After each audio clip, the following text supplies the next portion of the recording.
So, and you guys, I would make sure to I'll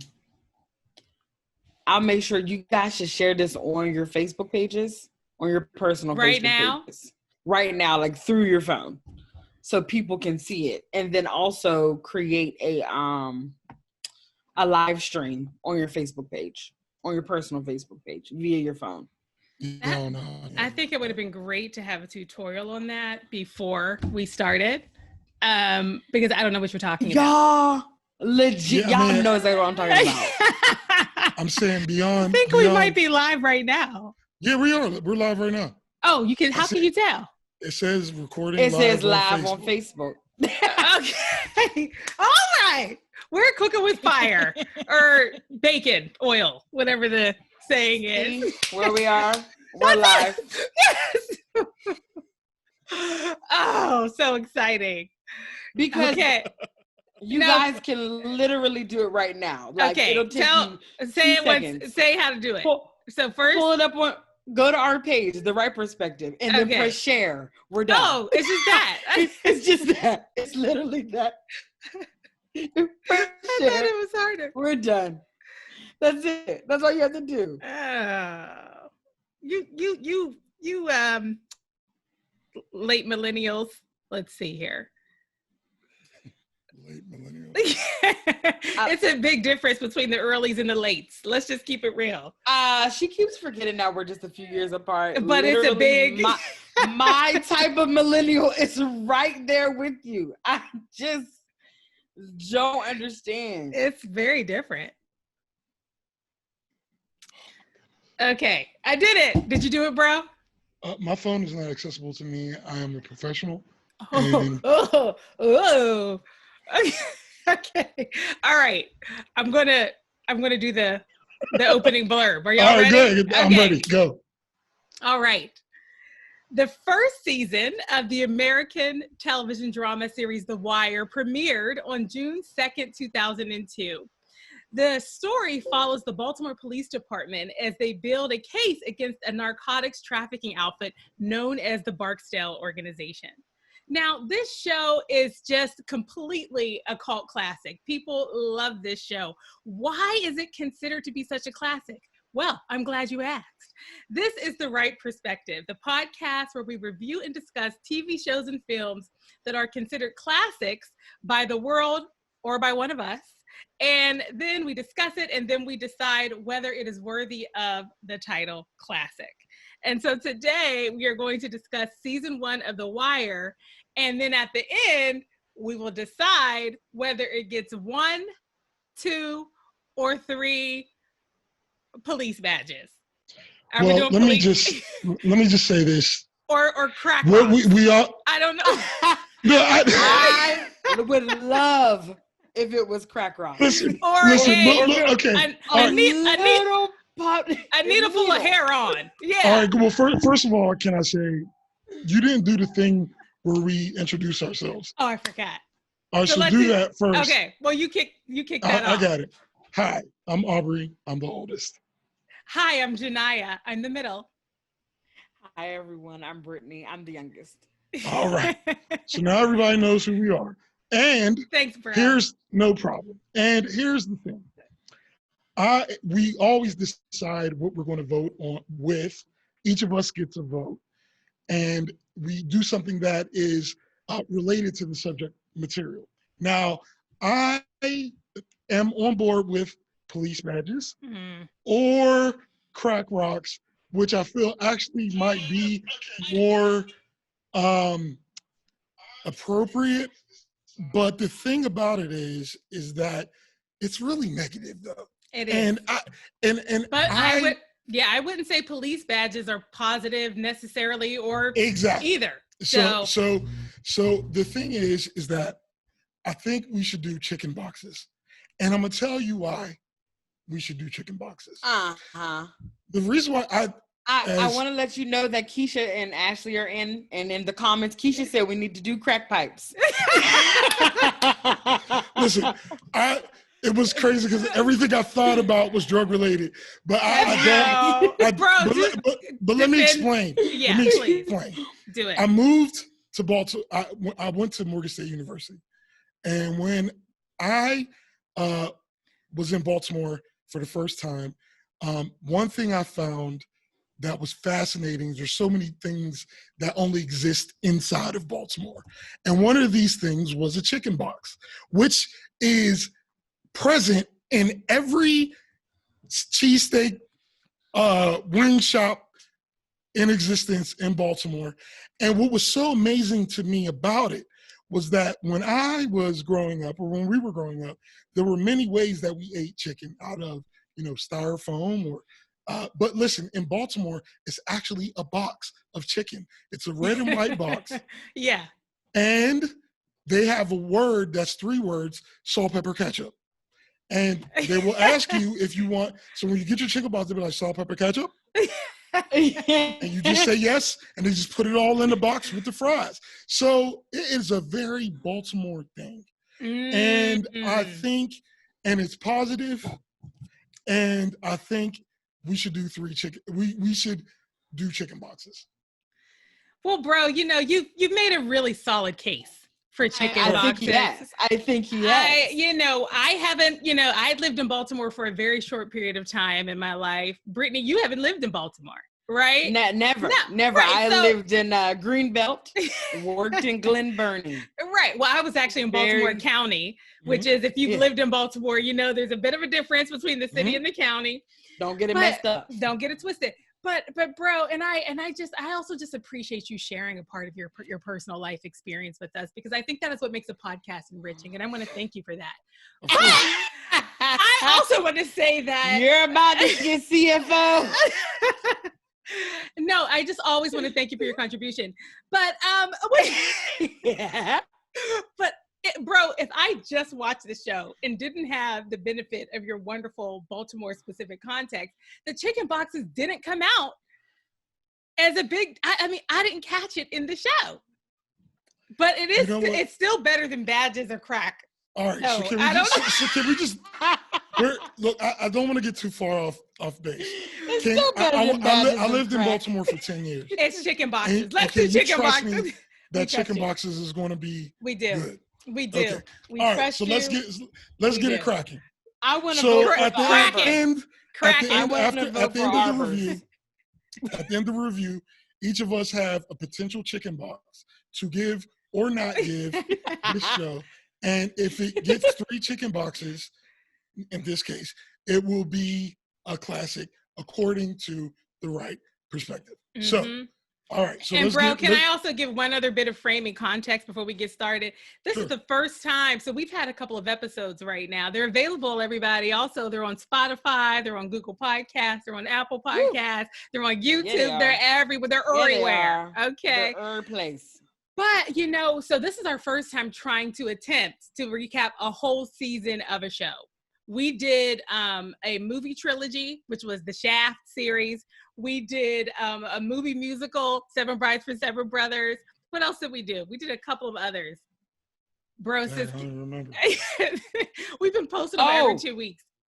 We did Love and Basketball. We did Love and Basketball. So this is our first. As I am saying that, I really want to say that Ashley has also put down in the comments, she's very adamant. We want crack. We want crack. We want crack. I just want you to know that she is, but she's very adamant about crack. I just want to put that out there. Well, you know what? I think if you want crack with your chicken box, I think that's fine. And I think we support you. Have crack with your chicken box. And I think we're gonna have plenty of crack over the course of this podcast. This crack so is gonna much be crack. It's gonna be a through line. But so I just wanted to say that, we this is our first time trying. So it's 13 episodes, and we're gonna do it in this one podcast. I believe it is possible.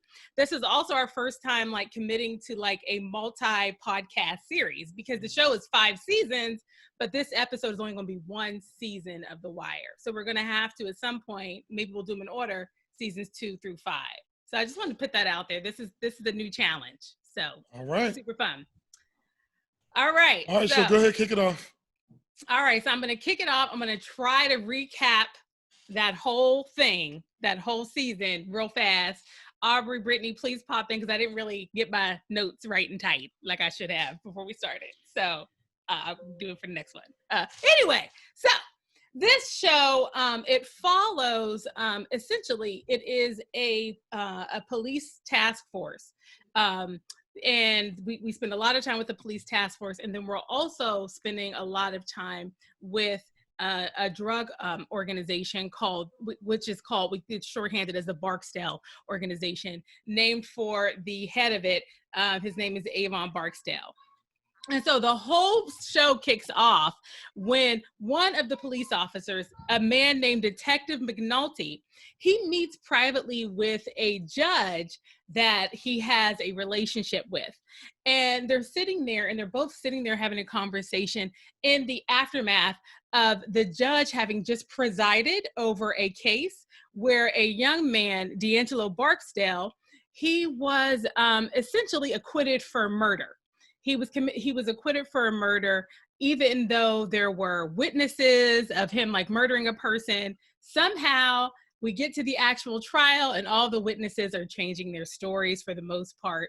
Whatever it is, because the witnesses were tampered with, the guy, D'Angelo Barksdale, ends up getting acquitted. And so Detective McNulty, he's super frustrated. He's sitting down, he's talking with the judge. And the judge is really, for some reason, listening to Detective McNulty, as Detective McNulty is basically saying, listen, you've let this guy off, but this is just one of many murders that have not gone resolved under this drug organization. This Barksdale drug organization in Baltimore, they are really quite successful at drug dealing. And we are not getting these murders resolved at all. And so the judge is infuriated by this. And he ends up calling to some of the higher ups in the police department. And he basically says, listen, we've had another acquittal of a murder under this drug organization. What's going on? I need answers. And that essentially sets off a whole series of events that become season 1. So at the top of the episode, at the top of the season, a task force of police officers is put together. And we'll have time to talk about the intricacies of those relationships. But long story short, this group of police officers, it is any organization you've ever worked with. You got your dum-dums, you got your top performers, okay? You've got your people that are in it to win it, okay? And you've got your whack attacks. All right, we all have them at our offices. You have your nepotism happening up in there. You have your nepotism happening. You have people who are rogue, okay, who are not following the rules, okay? And then you have people who have made up their own rules, okay, and they don't care. And oh wait, look, my laptop is dying. I gotta plug it in. Well, while she's doing that, I do want to shout out everyone that I see in the room. I do see that we have our cousins, Alexis, Keisha. We also have our cousin Cherie. One of my closest friends, Ashley, is in here. Shout out. I also see Rachel Faith, Kirsten Johnston. What's up, people? What's going on? So happy that y'all are in the room. I did see Patrick was in here as well. Yay! Like, I am loving it. You guys, make sure you're saying hello. Comment below. We're going to be watching the comments. We're going to be seeing what everyone is saying, and we're going to be responding. We want you to be interactive. We're in this together. Yay! And bro, if you're talking, you're muted, bro. So thank you for calling out the folks, sis. And now my computer's plugged in, so we're good to go. So long story short, this police officer group, they have this hodgepodge of people who are on different spectrums in terms of the level of commitment to this investigation into this narcotics, this drug dealing group going well. Okay, some just want to use it as an excuse to go into this Black neighborhood and terrorize the people. Some really want to get the drugs off the streets, okay? And then there are others that have just political motive. And what ends up happening is that the efforts of the police department end up getting befuddled more than anything else by the police department itself. Every single time they are trying to get resources, it's a fight.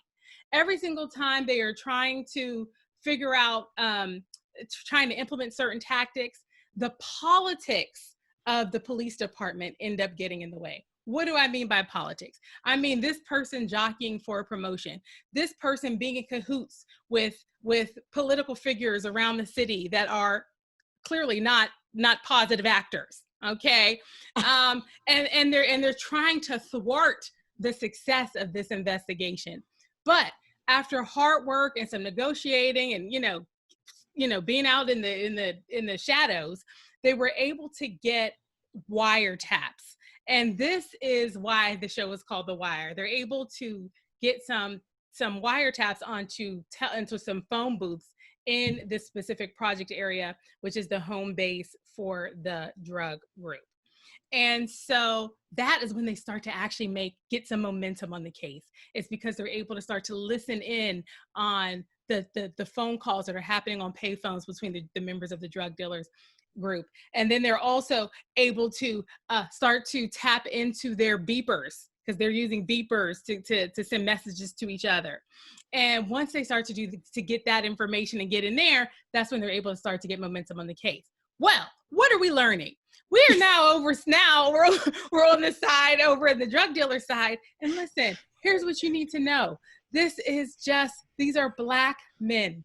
Okay, that's what you need to know. These are Black men. It's your brother, it's your father, it's your cousin, it's your uncle. Okay, these are just amazing Black men who are in a circumstance that is less than ideal. What is that circumstance? Well, they're drug dealers. Okay, why? A myriad of reasons. Some of the main drug dealers that we find out, though, they're drug dealers because it is family legacy. Grandfather was a drug dealer. Daddy was a drug dealer, therefore I'm now a drug dealer. My uncle's a drug dealer, my cousin's a drug dealer. This is what we do. There are others in this group, and some of them very young. Some of the drug dealers, they are young teens, okay? Some of them are younger than that. They're younger than teens. Younger than teens. Yeah. And they're all drug dealers because of circumstance. It's their neighborhood. It's the option that was available, and it was the natural thing to do next. And the show does a great job of giving us an opportunity to look into the lives of some of these different people to kind of get a sense of why they're in the circumstance where they are and the extent to which they are adapting well to that circumstance that has put them in this situation where they're now drug dealers. And of course, some of them are loving it and thriving. And there are others who are loving it and feeling like they have found their life's course. And then there are others who are not feeling great about it and are full of disconnect and resentment. So what ends up happening is that the drug dealers, and let me just say, they have a masterful business plan that they have put together that has enabled them to be nimble so that when they start to get a sense that the police are on to some part of their business, guess what? They're nimble. They're able to change course. Okay, so that's what they do. The police gets a little nugget. What are they again? They're nimble. These snaps that means nimble. That means nimble. This is what you're going for. So they're able to react whenever they find out. Those were definitely some nimble snaps. Listen, as soon as I saw them, I was like, don't get her off track. She's doing well. It's the universal sign. Universal sign for nimble is a dance snap. So every single time they get a sense that the police are onto them. And how do they get a sense? Well, the police throughout the season, they're making interventions. They're thwarting certain drug drops. They're investigating certain murders that happen. And every time that happens, the drug group is able to, because of their top-notch business plan, they're able to kind of look at what the police have done, understand how the police got the information that they did, and then they're being responsive. They're changing course. They're changing it up. They're giving new instructions to their people. They're changing the rules to adapt so that they continue to be successful, even though the police are trying to take them out. So what ends up happening over the course of the season is that we lose some of the core drug dealer characters. We lose them to murders, of course, okay? And some of the murders they're killing each other, and sometimes it is outside actors. We also end up getting a chance to meet other members of this community, including other drug groups that are in the neighborhood. Some are small, some are big, but we're getting a little peeks into other organized drug factions in the immediate area. We're also getting a chance to meet some of the family members of the people who are in the drug game. Okay, so we're really getting a sense of these characters and who they are. And so when we are losing them, you're experiencing the loss. You're experiencing the loss of these characters. Now, guess what? because this is a war, we're also having some bad luck on the police side. So when the police are working so hard to try to stop the drug dealers from being successful and growing their numbers, every time they get thwarted, you feel that as well, because you're somehow rooting for both the drug dealers and the police officers during the whole show. It's very conflicting. And that's why it's well written. But anyway, so on the police side, the same thing happens. Where you start to see them get some success, they get thwarted. They have injuries on their side, big time. And again, you're like, and I will also say the police leveraged informants quite a bit in this show. What were informants? These are people that were in the drug group or in tangential groups.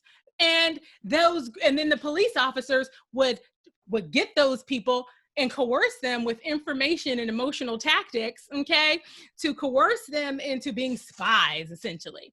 And so we're also getting a sense of the nuance of what it is to be right in an intersecting relationship with a drug dealer without actually being a drug dealer. So you're basically watching how all of this plays out in the community.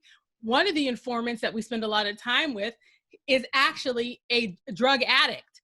And so all the while we are watching the drug sellers, dealers, and the police officers battle it out, we're also watching individuals struggle with addiction. And at the same time, we are watching some of the relationships of the drug dealers, the girlfriends, the babies, the wives, the moms. We're watching everyone, the grandmoms, okay, struggle with and live in the implications of the fact that the drug dealing is happening, that the police are after them, and that they're battling it out. So what ends up happening throughout the course of this season is that we are watching the police and the drug dealers become more and more aware of each other. And the more they become aware of each other, things just start to come to a head.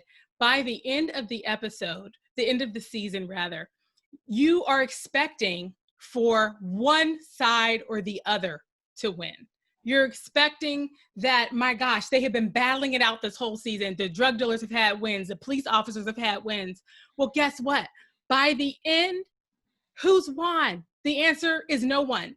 Because while the police have managed to convict a good number of the drug dealers, they've hauled them off for varying periods of time to jail. There are also people, even higher ups in the drug group, that remain and were not convicted. And so the drug group, by the end, we see at the end of the season, it's already reinventing itself. It already is filling in all the gaps. Okay, a whole bunch of us are gone now. Next level, rise up. Next. So they're continuing as they are. Also, if you notice, and they structured it like that because at the end, like you said, once it all came to a head at the end of the season, they gave a deal for all of their lower level drug dealers. But so even with, like you said, all those people going away, you have all the top guys, and specifically Stringer Bell, who is the second in command, in the drug, still on the streets. Still on the streets. So literally, they will not miss a beat. Have they had some slowdowns and some slower days? Yes. But there was some point at which they did the math, and I think this group was taking in grossing $25 million a year. And it was like after expenses, it was still, I think, 12 or 13 million, if I'm recalling correctly.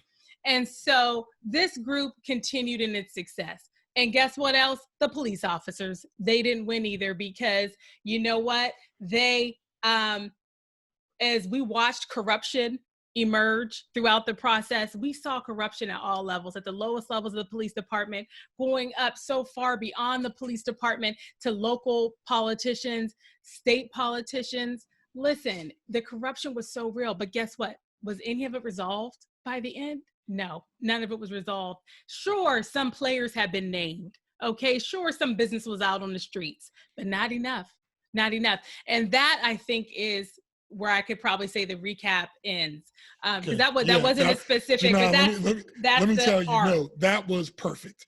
That was great. That was great because you gave the idea, And and I actually didn't want to give too much because if you haven't seen The Wire, I mean, obviously The Wire already has my chicken box. The real discussion is going to be, Aubrey suggested this one, y'all. This show. Yeah. He loves it. So yeah, it is the best show in the world ever. And so I do want to put out there that we do have more people that are on. I want to shout out Bernard is on here. Adrian is on here. Aunt Sarah is on here.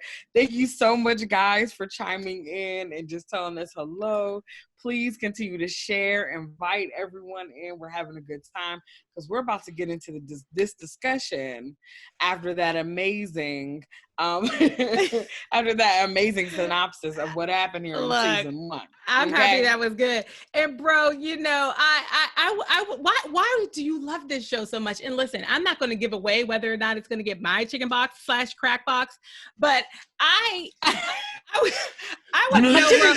Can I tell you that I'm still conflicted on that because giving 3 crack vials is hilarious, but I just can't mentally get past it. It's so bad, but also hilarious. I think we should. So do you want to start with me, or do you want to start?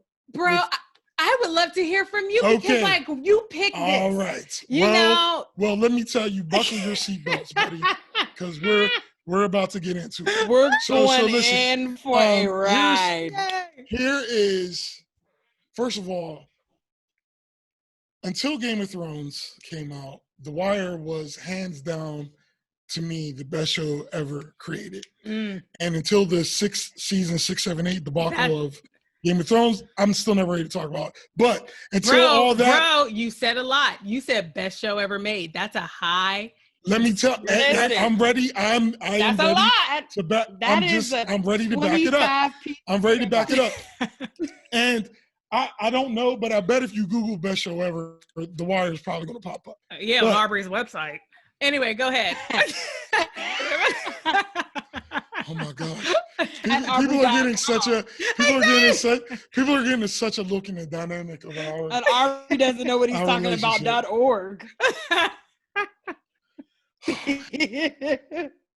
All right, is everybody done? Yes. As the oldest, can I rail it in? Yes. Okay. We're done for the next 5 minutes. First of all, I'm the oldest man. Did you all look up like anything about who the writer of the show is? Mm-mm. Okay, so and I pulled it up because I want to make sure that I give the exact right information. Mm-hmm. But the guy's name is David Simon, the one who is basically responsible for putting this show together. And what he was a journalist in the Baltimore City, in Baltimore City for many, many years. And basically he pulled this show from his experience inside of Baltimore. So the concept of the show is amazing. It has 5 seasons. He knew it would have 5 seasons. And each season covers a different aspect of Baltimore. So the first season covers the illegal drug trade or the streets. The second season covers the docks. What happens in the docks of Baltimore? Because Baltimore is that's why McNulty ended up on the docks. Exactly. Okay. The third is going to be politics.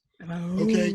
The fourth, which I'll even just say is my favorite season, deals with the school system. Oh, look, I'm already angry. I haven't even seen it yet. And let me just tell both of my sisters who are very emotionally strong but potent as well, emotionally potent. I'll say, look, don't watch season 4 all at once. You need to space that one out. I'm already angry. All right. I'm already upset. Anytime you're about to tell me something about my people, And the fifth season is about how the media and the whole concept is how all of these things are connected. And in each season, the characters don't really change, but the point of view you're watching this from changes, but you'll still see the same cast generally And so, first of all, I've never seen anything like that or seen. That's good. So when we talk about the realness of, I lived in Baltimore for 10 years. Obviously, I'm not claiming I'm a Baltimorean or anything like that, but I had there quite a bit of time, a lot of experience in Baltimore. And this show truly captures the feel of Baltimore. It really captures the feel of Baltimore. And that's largely because the characters that he's created have been based on people he actually knew while he was based on police officers like Bunk. Bunk is based on a real police officer. Yeah. And like you could go and look up these Omars based on he's like a composite of several different stick-up kids and stuff like that. So these characters and these situations largely come from real circumstances that happened in Baltimore.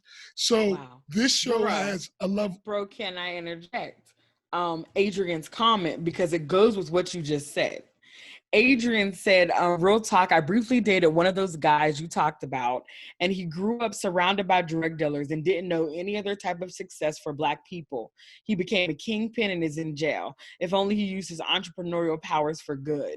So it just really goes to what you were just talking about, how these are based on real people. Yes. So thank you for sharing that, Adrian. Thank you. Yeah. Real people and real circumstances, just like she said, because the thing is that Baltimore, we grew up in Pittsburgh, which Pittsburgh was very dangerous, and specifically in the 90s and when I was going to college, early 90s and everything. And what I learned after leaving Pittsburgh, the reason why it was so dangerous was because a lot of people in Pittsburgh weren't even really fighting over anything. Like they were, you got on this color and that color, but it wasn't. And so a lot of it was just retaliation. And, we could talk about that for anybody from Pittsburgh could talk about that for years. But when I moved to Baltimore, I saw who real gangsters are.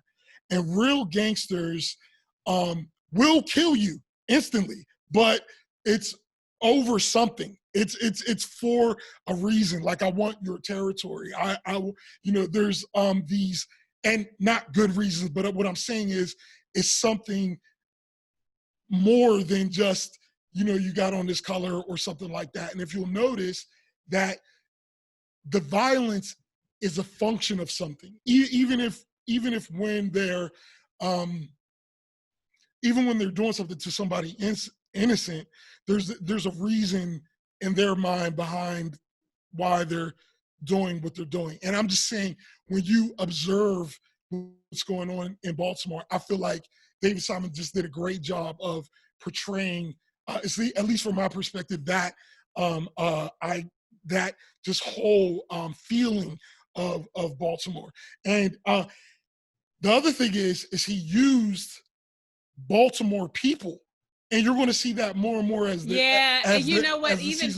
and you could tell if you've ever, like, there is a Baltimore accent that is a specific accent. It is a specific way of talking, and those actors, there were many of them that had the actual Baltimore accent. And let me tell you something, you can't fake it. You cannot. You cannot fake the Baltimore accent. And dummy. Mother, father. Yeah. I don't even know it, but you can hear, and when it's real is what I'm saying. That's what, and it lets you. You could tell. Yep. And the other thing that I look in terms of realness, and this is still just my first point, and believe me, I'm censoring myself way down. I know. For consideration of this podcast, but the other thing about it is how the music works. And if you notice how in every TV show, even the ones you love, the music is always a plot device to kind of raise and fall, make feelings go certain ways, make something feel ominous. But if you know, so like when something is about to happen, the music will ramp up. And if you notice, they very rarely do that in The Wire.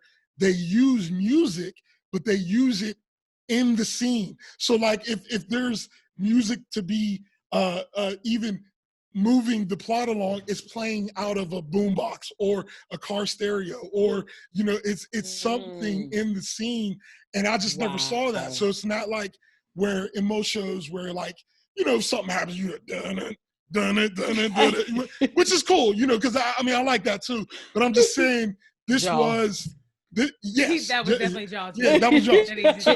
So, but this was an interesting thought. I missed it.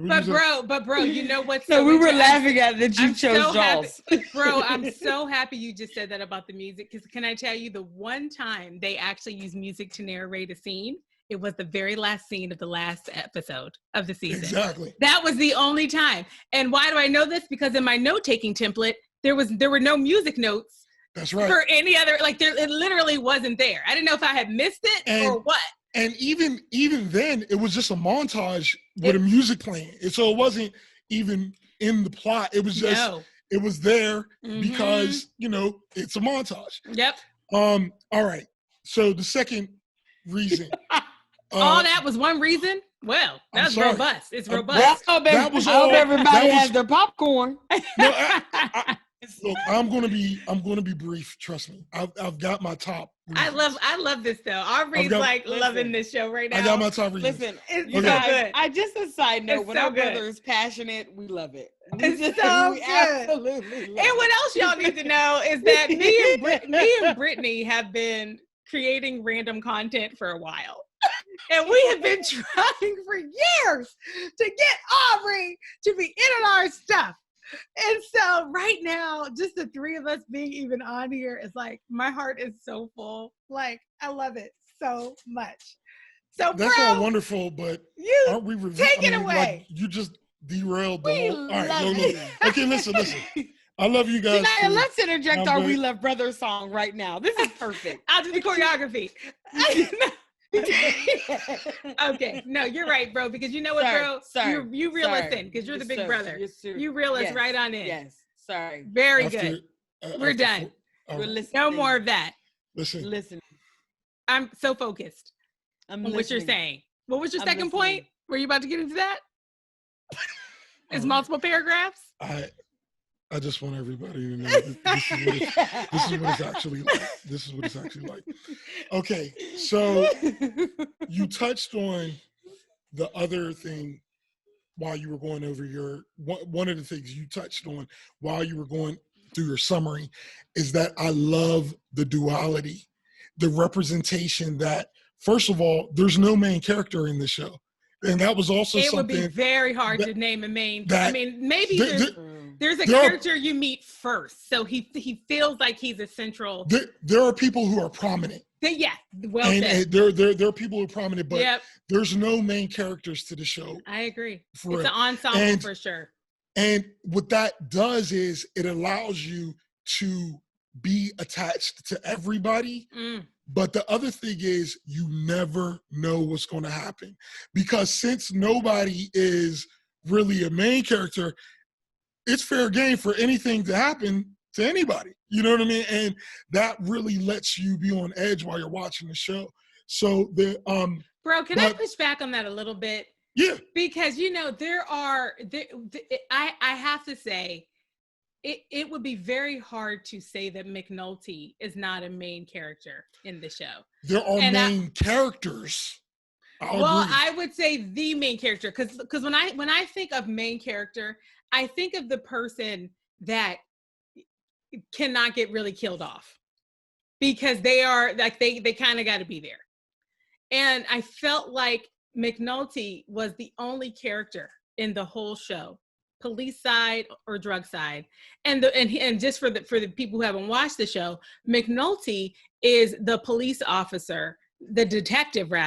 detective who first put the Barksdale organization on the radar of the judge in terms of saying to the judge, listen, there's a larger intervention needed here because this drug group is very successful.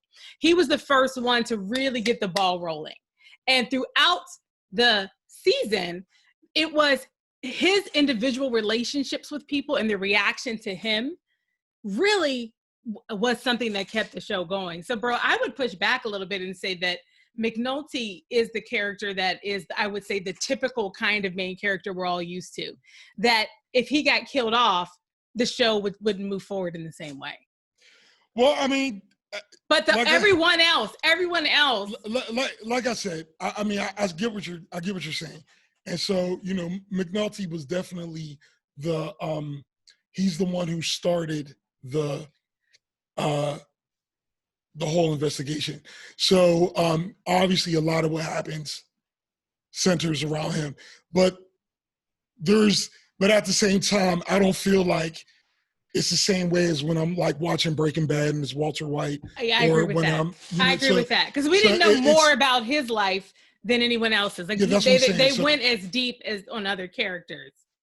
So I agree from that perspective. So yeah, he was definitely the one that started this narrative, and at least in this season. So, but the bigger point I want to make is that I love how this shows you how, like you made a point of you're rooting for everybody. And it's really a strange feeling because, in most TV shows, there is usually a protagonist and an antagonist in most TV shows.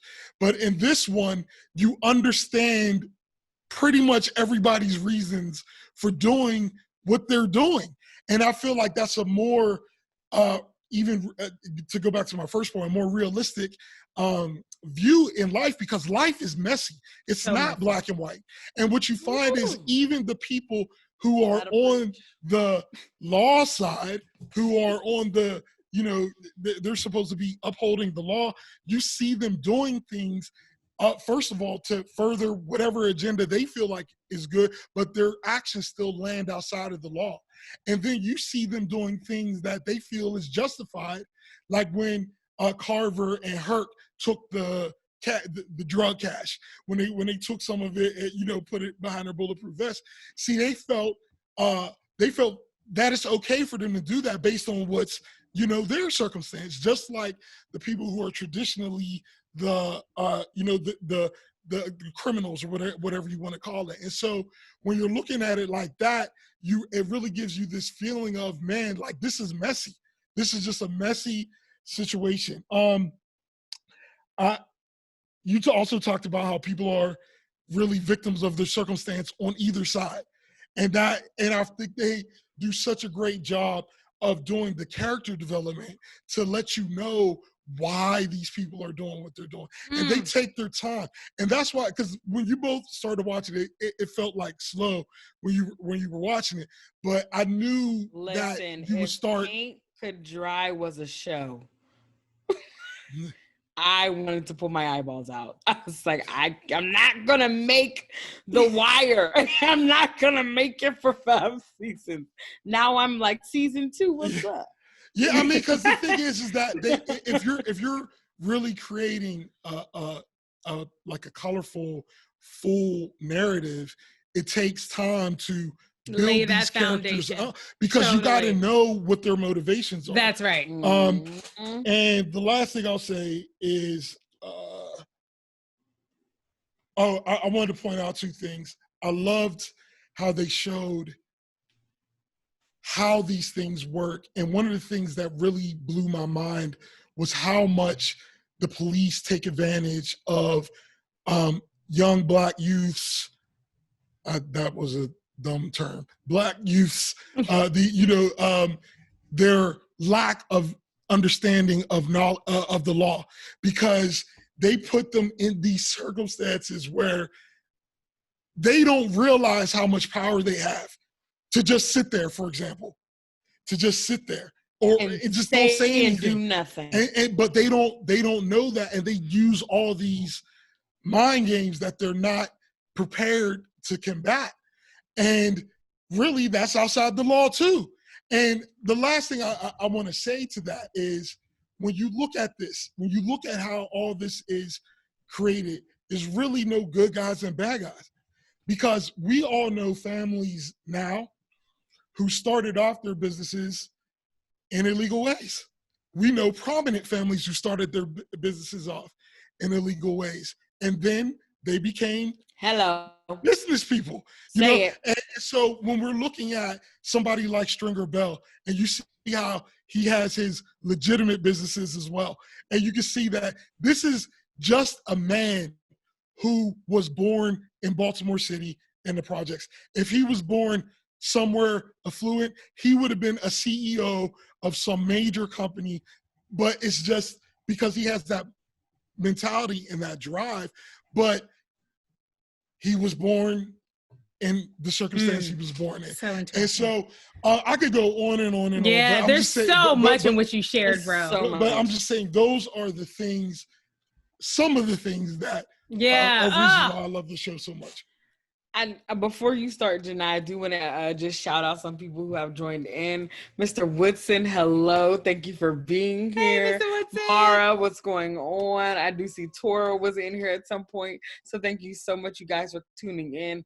Ashley let us know that she is eating her pizza and watching us. So she has time. Okay, she has time for our shenanigans. And Keisha did agree with you, Janaya, about when you were saying that it was that McNulty would be a main character if he was no longer in the show, that it would be, you know, kind of pivotal, would be hard. And Adrian was also laughing at your note-taking template. I just want to make sure. And hello to Blake Green as well as in here. Hey, and also Erica Deary is in here as well. She let us know, hey, she used to watch the show when her and her husband were first dating. So this is a show that's resonating with people. It is. Thank you guys. Well, sis, what's your reaction to it? What's your reaction? I feel like I've done a lot of talking. Aubrey's done a lot of talking. Sis, what's your reaction to this show? You already said that it was a slow start for you. Listen, if you guys saw screenshots of my text messages to my brother and sister, it was just a slew of horrible things about this show. I hate this show. I don't want to continue it. I'm not going to make it for 5 seasons. By the beginning of episode 2, I was like, what is happening right now? I think that watching this show, something Aubrey said that really made me, which has all been something I've also thought about, is that how the show's supposed to be very Baltimore. It's supposed to be very Baltimore. So you know, right now I'm looking through my text because there are a couple that I'm going to be highlighting. Go ahead. So Aubrey was saying how the show is very Baltimore and how the writer-creator, how he was specific about getting people from Baltimore for that authenticity. And this is something I thought about even before Aubrey saying that, is why Idris Elba was a person, an actor that they would choose from this. For those of you who know Idris Elba, I'm pretty sure most of my ladies on here know him. But Idris Elba, him being, he's from London. And so wondering why that was a choice, to have someone come, which, let's say he did an amazing job. Anytime he was extremely, he's an amazing actor. We all know that. So I just thought that was kind of, I was thinking about that. I was like, why Idris? And even more so when you said it, that it's supposed to be very Baltimore. I'm like, he's not American. So that is something that did pop into my mind. But needless to say, he did a good job to be. Can I tell you? I didn't know Idris Elba was not American until after the show was over. And I mean, he's my favorite character in the whole show. And so we have to talk more about him. Yeah, we'll talk more about that. But I'm just saying, so it's difficult for me to. But the point you're making, a lot of people talk about that. You know, if you haven't seen it, Key and Peele even have a skit on it. You gotta watch it if you haven't seen it. I love Key. Yeah, just look that up. So Key and Peele, English actor. Look that up. But yeah, so a lot of people talk about what you're talking about, but I can't say nothing wrong about Stringer, man. Right. This is really a trend, right? That is happening in Black American film and Black American television shows as well. That we are getting British actors and they're playing American people. Again, that's a whole nother conversation. That's a whole nother podcast. But just to the point, he did an amazing job. To the point where you were saying, I spoke to so many people that are like, man, I did not know Idris was not from America until he did an interview, you know. And real quick, Aunt Sarah, I know you're saying I have not watched The Wire. You never saw it. Listen, Aunt Sarah, we're going to caution against you. I don't think it's a good show for Aunt Sarah. I don't know if it's a good show. Don't watch this, Aunt Sarah. We love you so much. Don't watch this. But I will say, as I was watching, I had a friend, I was talking to him, and he made a statement that I don't look at The Wire as a show. I actually look at it as a documentary. And that really was, his statement was just about how real it is and how much of that is going on and how far-fetched some of it may be, but we know that it's not. So then to see certain characters who you see their innocence, and Michael B. Jordan's character, first of all, so cute watching him as a young kid.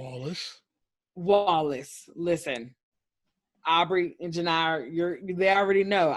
I say people's what I recognize them as. In my notes, he was baby Black Panther. Oh, is that he was so cute? He was baby Killmonger. Baby Killmonger. Hold on, I'll be back. Oh my gosh! Look, all I know is he was a cutie patootie on this show. He was a cutie patootie. Watching him though, seeing his character Wallace go from being this really great younger guy that's doing the drugs, he's following all the rules, he's doing everything he's supposed to. Then he sees this awful murder of a opponent to the what is their last name? Barksdale organization, which his name is Omar. And he sees what happens to Omar's lover, and it takes him, it hurts him. And he's like, wait a minute. I think he just you can tell in his innocence, he's like, I thought we was just selling drugs. You know what? Let me interject real quick. What you're talking about, for those of you who haven't seen it, Wallace is one of the young drug dealers, and he saw, and obviously being robbed is a big part of the drug game, and Wallace saw like Brittany said, the lover of somebody who robbed them. So he's the one who reported seeing this guy. And so what you're talking about, I just wanted to put the context in there of why he's going through what you were talking about. Yes. And so Wallace seeing this, reporting, like he is, so just watching him go from, I'm selling drugs, this is all I do, I'm taking care of my 5, and I'm assuming these are his siblings. No, they're not. To the little children that run drugs, they're the runners. So he's taking care of these little elementary school age. Like, and you guys to watch these children are parentless. They're literally parentless. Michael B. Wallace is their father. He's making sure they're going to school. He said, you don't want to be a foster kid, do you? You got to go to school. Like, he is literally who they're giving them breakfast in the morning, feeding them lunch. Like, it was just like watching, it felt like an alternate universe, but it's not, right? This is down the street. And so it was really hard watching that, but it was also very interesting as well. I also want to put out that I know Aubrey told us when we first started watching this that this was groundbreaking on some things in terms of The Wire, and I feel like part of that was showing the LGBTQ community and what it looks like, and how LGBTQ plus community, which now those are more, these words, we didn't have those even when the show was out. But him being, or they weren't as prevalent, is what I should say. When him showing someone who is a more, more hard, more thug, and he's a drug dealer. Tell me who you're talking about. Omar. Talking about Omar. Omar is very hard. He's the one that stole the drugs. Like, he came in shooting people in the knees, like just crazy. And Omar the guy, he's someone, he is outside of the Barksdale organization. He's so from like a neighboring neighborhood or something. You know, he really is the top of an organization that is, it's really, he almost is like a Lone Ranger kind of. He doesn't have as established an organization as the Barksdales. He really doesn't have any organization because he just had two sticker those boys couple of guys with him, and but he's really a lone. He's a lone wolf. But he is everybody is afraid entity. of him. He's a known entity. Like y'all, when he walks into neighborhoods, yo, it's Omar. Everybody runs. It's like, Omar, who are you? What did you do in the past that everybody is just running? But you get to see because Omar is crazy.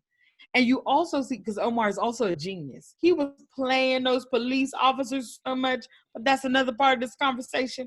But watching him, his character, be so hard, be so scary, quote unquote, and also be so sensitive and in love with a man.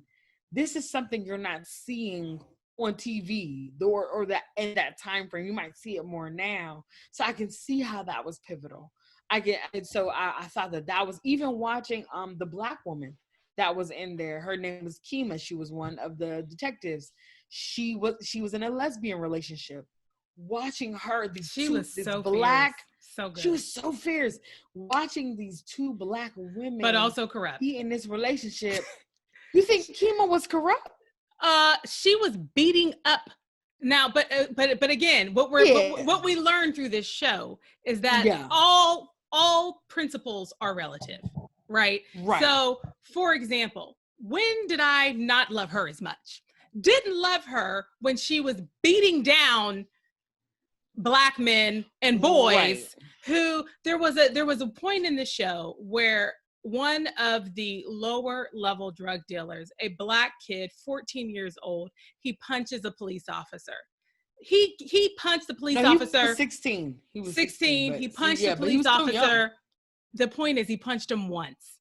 And they proceeded to pounce on him. Four or five of them. Adult police officers kicking him, punching him, beating him with a stick and with their bodies. Now, okay, maybe punch him back once just to get him good. But they literally beat him for punching a police officer one time. And some could absolutely say that it was in self-defense because they were there being attacked by the police, the drug dealers in that situation. So what I'm saying is she was absolutely, I think, acting in the correct rules on the paradigm that she was living in, which is it's okay for police to beat these Black people up. And so she wasn't breaking those rules because the rules of her environment gave her the freedom to do caveat? It's okay if they do something to you. Because she didn't just, I just want to be clear that she That's a good point, bro. She didn't just start beating him up, but it was like you hit one of my fellow officers, and he was an older guy as well. And look, that was another thing. It was one Go punch. Ahead, bro. I mean, it was just so unnecessary. Can I just say it was excessive, but it was still with reason. I'm not even going. Where I fall on this is irrelevant. I just want to play devil's advocate for a second. Excuse me. You're policing in Baltimore City, one of the most violent cities in the country, if not the world. You know, one of the most violent cities, and you're a police officer interacting with people who don't always play by the rules that police are off limits. You know, these people will attack you. And their hands are a lot more tied than a criminal's hands are tied in terms of what they can do. And I'm saying, I can see them saying like, if I'm coming to arrest you, you comply. But if you go far enough to hit me, I am responding with extreme prejudice just to set the precedent of being like, you just can't do that. You can't. So I can see somebody saying that But this challenge with that, bro, and I absolutely understand that perspective. But the challenge of consequences like that, instead of consequences that actually play out through a legal system, is that the legal system then does become meaningless. Because we don't need people afraid of the police beating them up. We need people afraid of, actually, we don't need people living in fear. Let's just be honest. No. But the consequence of being beat up is not the right consequence, right? There needs to be some other reaction to punching someone that you weren't supposed to punch. Because the truth is, you shouldn't punch anybody, right? I can see what you're saying. You know.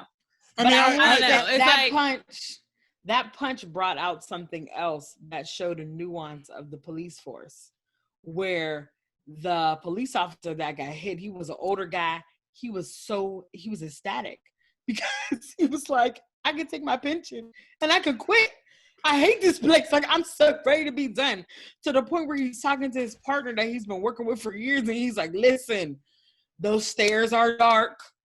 Fall down the stairs, just a couple. And Brandon, we're just as a time check, we are coming up on an hour. Okay.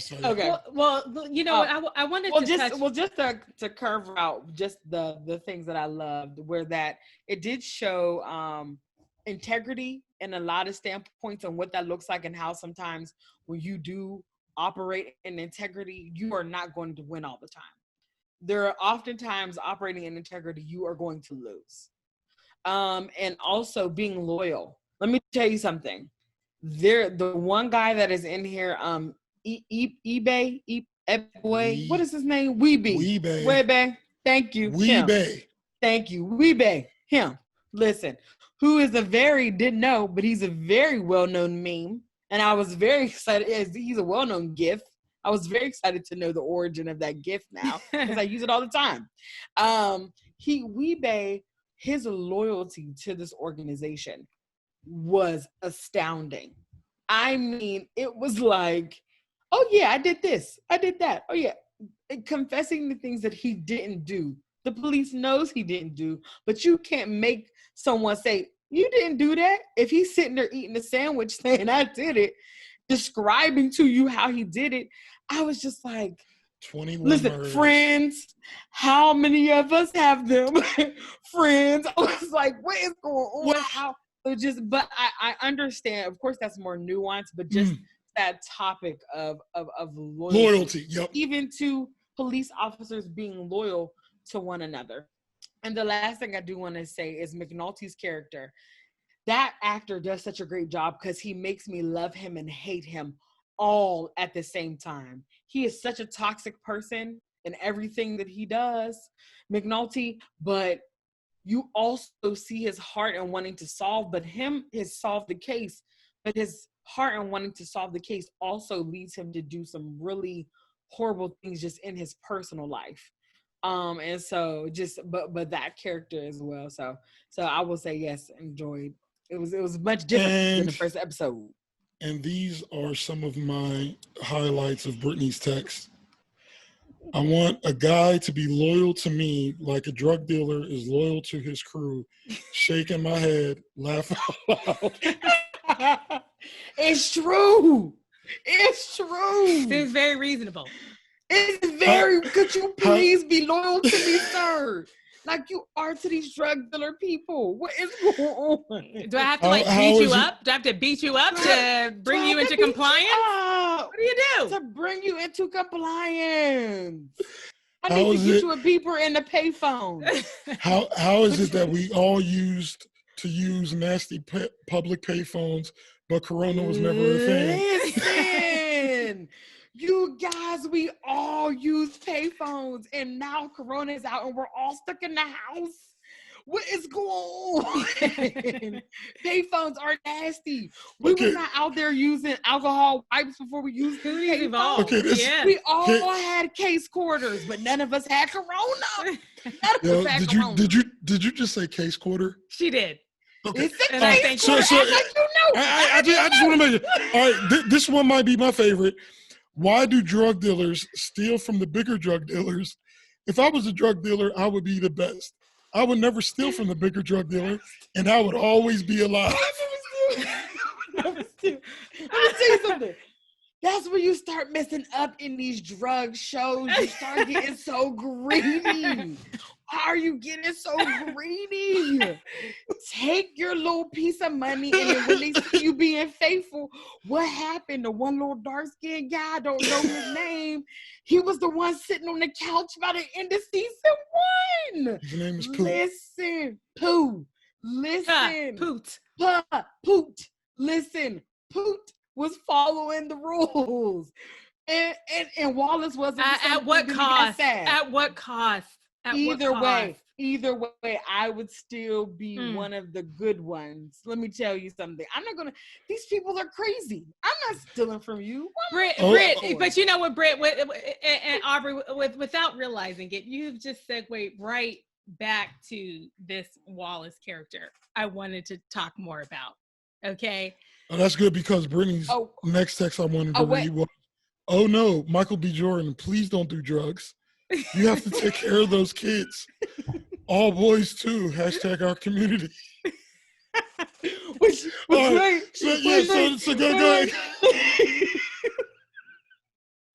What do you think? On Sarah, to that point, because it is our community, okay? And those were all little black boys he was taking care of, except for one. One ended up being a girl. I didn't realize that. But Aunt Sarah said, in light of the fact that they are people, particularly younger people, how do you believe this will impact our communities and the current climate? Well, Mara told me, Mara said, yo, they'll steal your stuff. Exactly. We'll answer.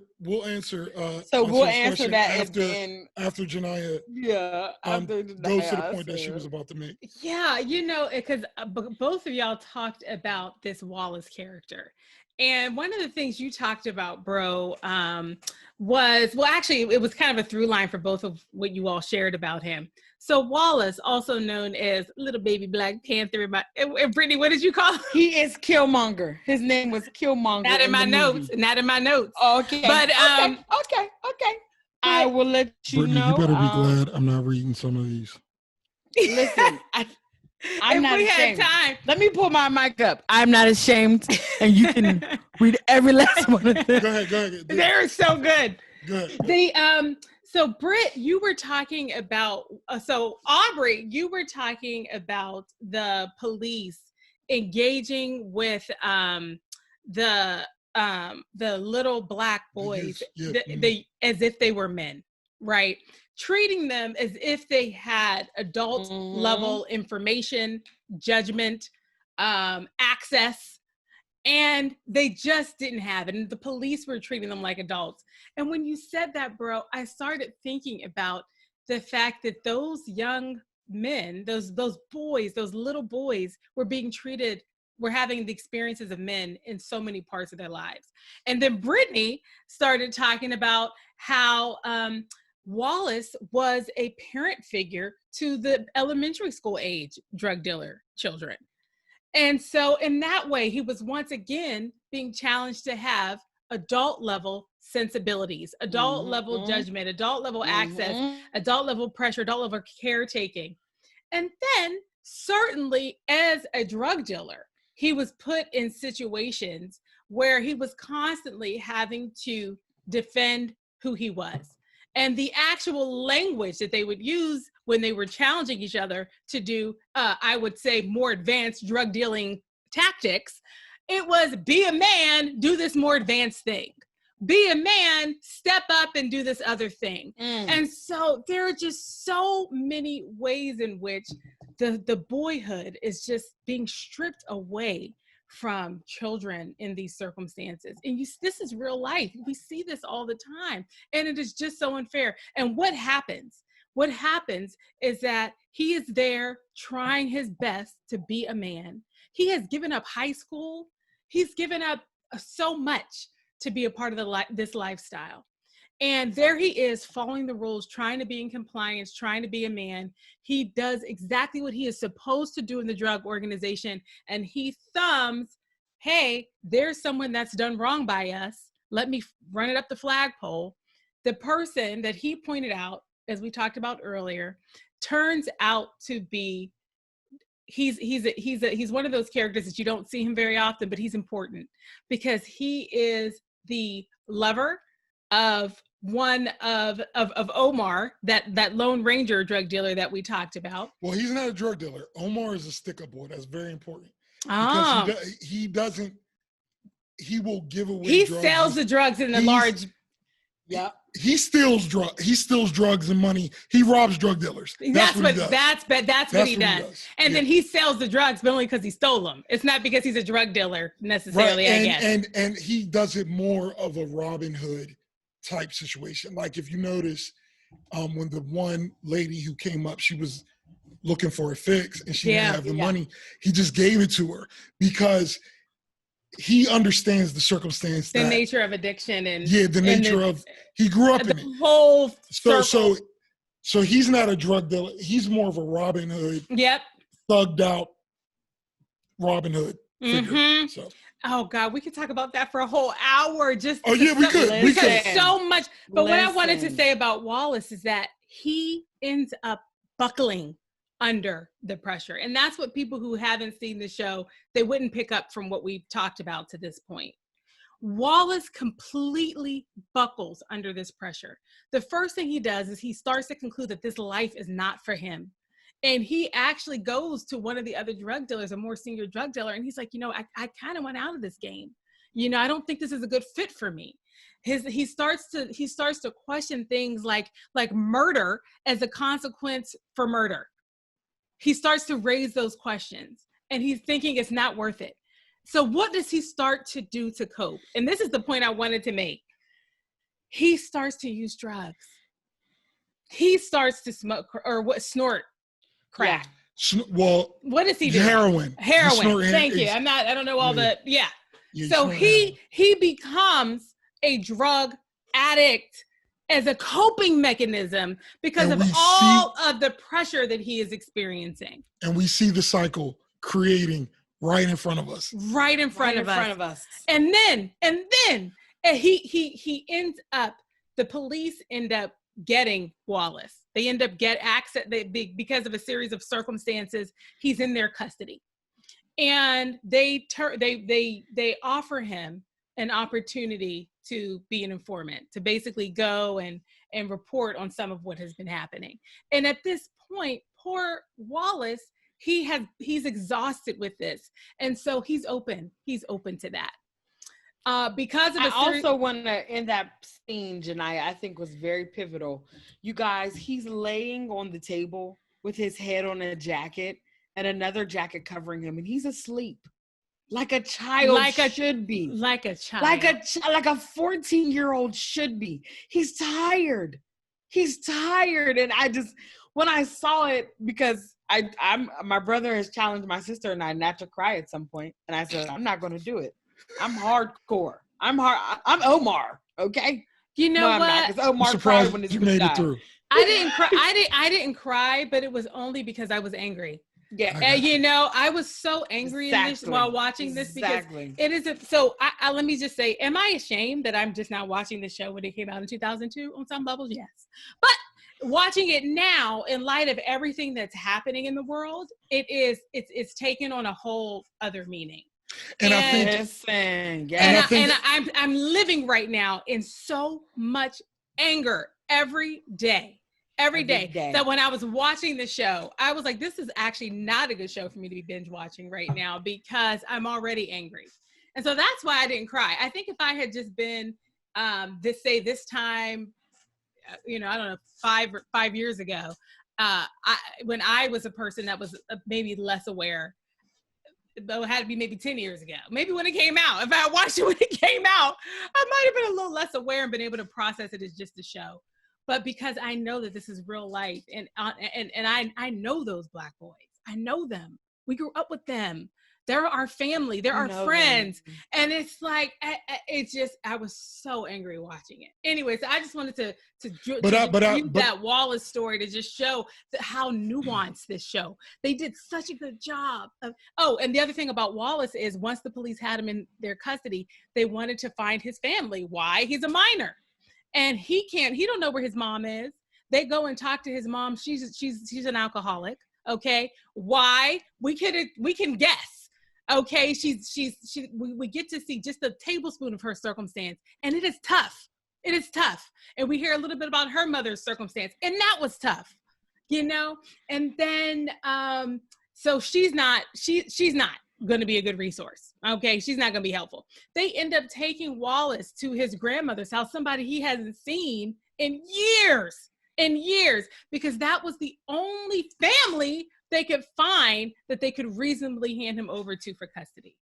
So it's not just these Black boys. It is the whole family structure you get to see in this show has been completely torn apart by the circumstances of poverty and violence and over-policing. And with the roots in slavery. Help me, and Jesus. It's so clear. And it's so clear. I mean, we look, help me, silly. Help me, silly. And I think that actually spills right into what Sarah was asking about, because if there's one thing this piece of art does, is make people aware. Yep. And making people aware of what's actually going on. And because I'm going to tell you, yes, we knew of situations, but we didn't grow up in these kind of circumstances. Exactly. And because of that, it might not all make sense to you, is what I'm saying, if you're a person who's watching this. But and you don't get all the holes filled in. But then when you watch something like this, you understand why things are the way they are and what you can do to help. It's important, because I'm gonna tell you, this show has definitely exposed a lot of people to this reality that they wouldn't have otherwise. It's so true. And bro, that's the biggest thing. You talked about Stringer Bell as your favorite character. And I don't think we can end this podcast and call ourselves podcasters of this season if we don't talk about Stringer Bell.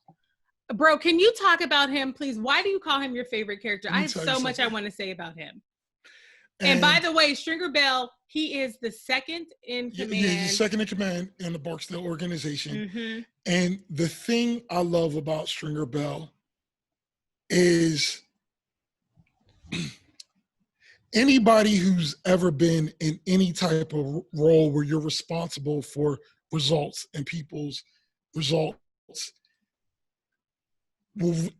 that part of it will resonate with you. Just because he's basically the COO, CFO, CIO. Like, he's running the business. And he is trying to keep all of these moving pieces that just won't move together. Like, it to him, it's so simple. And I just really, that resonates with me from a leadership perspective, that sometimes you just want to be like, why can't we all just get on the same page? Like if we could just all... I gave you rules. Follow them. Like, listen, yeah. Because for example... I said no phones. I said no phones.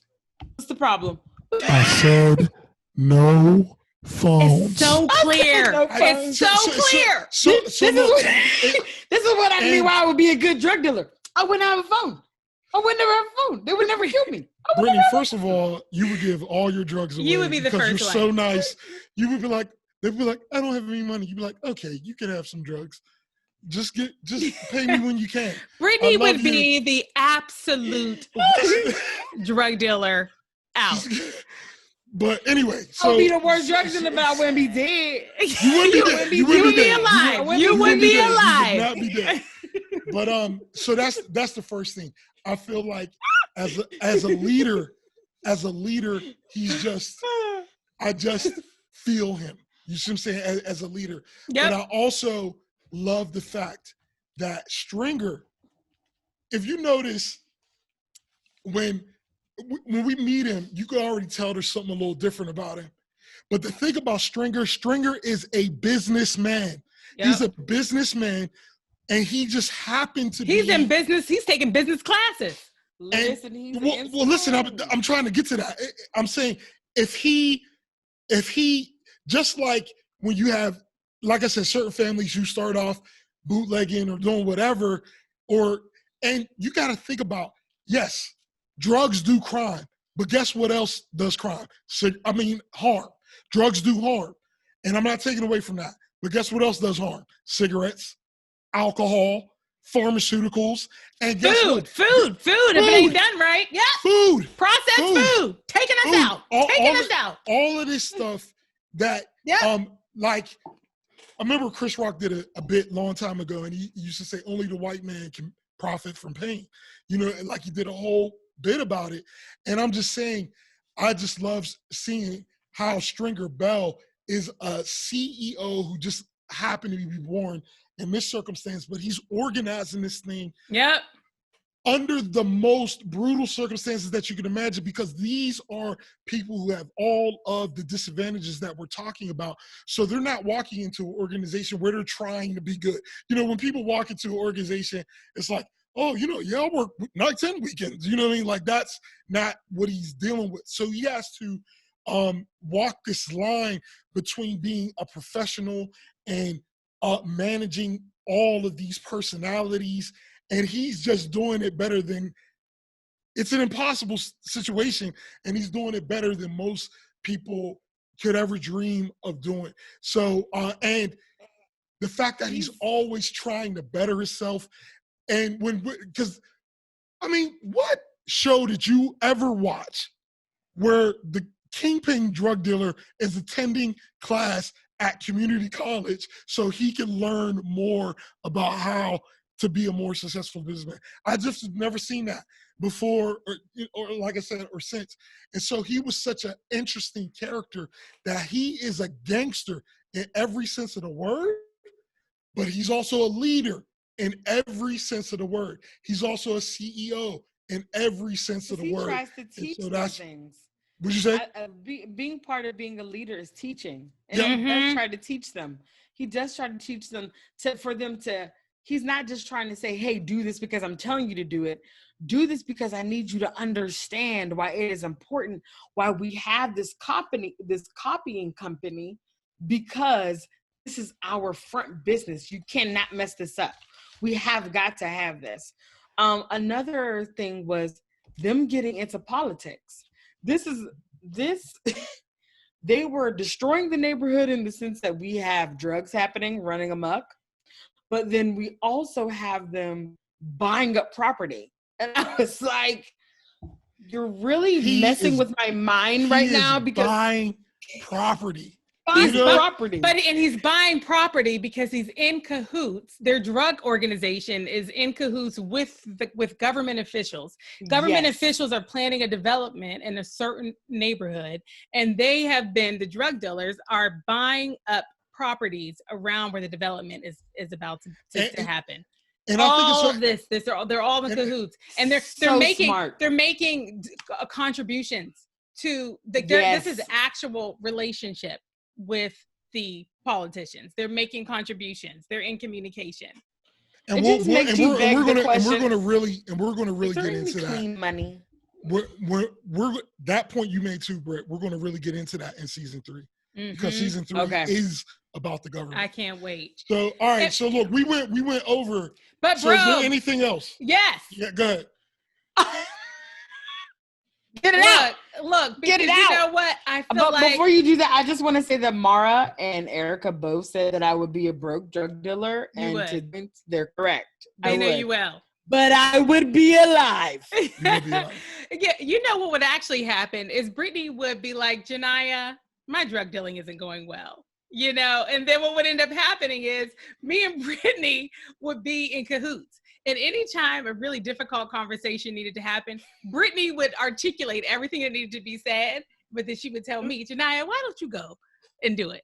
She would have me go out, and then I would be the one getting beat up.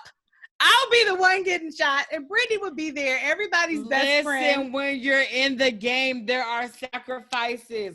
Loyalty, we just talked about that.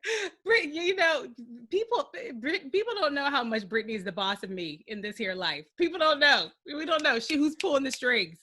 But now the jig is up. It's out. So what the other person I wanted to talk the other person I wanted to talk about, bro, is Lieutenant Daniels. Because I saw him working out. When you were talking about leadership. I saw him working out in Bali Total Fitness in Towson, Maryland, right outside of. Yes. It was very weird to see him. Did you go up to him like, no? You're a complicated man. What did y'all think? Lieutenant Daniels is the person who did not volunteer for it, okay, but was put at the top of the task force of police officers that are trying to take down Barksdale. In the words of Genia, this ragtag bunch of police people. It's a ragtag. This ragtag bunch. Look, can I say that neither one of you drug dealers use it in terms like ragtag bunch? Yes, anyway, I would. Look, please come to my corner. I have some quality reefer. I would never be a drug dealer. I would never be a drug dealer because I would be uplifting the community. Okay, I would be uplifting community. I would be a rehab center. I would not be a dealer. That rehab center would be built with my drug money. All right, look. All right, let me reel this back in, as I often have to do. But with Lieutenant Daniels, the thing that is most interesting about him is we see this spectrum of people. I have a ton of respect. Okay, I gotta say, we see the spectrum of people, all the way from people who color outside the lines a lot to people who do it a little. But the thing about it is, he's the most ethical out of, I believe, anybody who they showed on the show. But even he has a skeleton in the closet. And they don't even go into it, but they reference it. Remember at the end when he had he had a standoff, basically with one of his superiors who said, basically, I got some stuff on you. And that's where he stood on his integrity, like, look, well, I'm ready to go down. Are you ready to go down? Because I'm ready to go down. But the point is even somebody who is at the top of this show, he's at least one of the most ethical people on the show. Even he has a little bit of yin in his yang. And I just go without it. That is so interesting to me. Bro, that it's so funny. I would not have described him as ethical. I don't know if he's leading. I would not say he was leading with ethics as much as he was leading with compliance. I experienced him as what are the rules here? And this is why I loved him. I identified with him so much. I felt like he was one of those leaders that had a sense of the rules in the textbook, the rules of the game. And we just watched him throughout this entire season having to navigate both. And what ends up happening is you just lose. And there's a place actually in the show where he's talking it over with his wife, who, by the way, listen, they threw that little wife in there. She was so good. I loved his wife. So good. She was so good. Only had like 4 scenes in the whole season, but you remembered every last one of them. That Daniel's wife, so good. She was so good. So good. And they had a point. I can't wait for y'all to watch the rest. They had a point where they were literally they were talking through all of his options. He was at a decision point. As a leadership of this task force, and he had to make a decision. And they just together, him and his wife, they went down all the options, weighing in the rules, the actual rules and the non-rules, the unwritten rules. And they just basically said, you're gonna lose either way. You're gonna lose either way. And so there was a point where they were contemplating him somehow just getting out of the game, somehow getting out of the task force, getting out of leadership, because no matter what he did, he was set up for failure. And so, bro, I saw him making decisions that were the right thing to do, but I felt he was always doing it in service of the rules, because there were a couple of times where we watched him. So there were times where, as Aubrey said, some of these police officers were completely coloring outside of the lines. And so some people on Lieutenant Daniels' team were absolutely the absolute worst.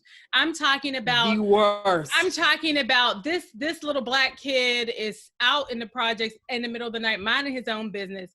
Police officer with no real reason hits the young man with and literally blinds him in one eye with the butt of his gun. And how does Daniels handle that?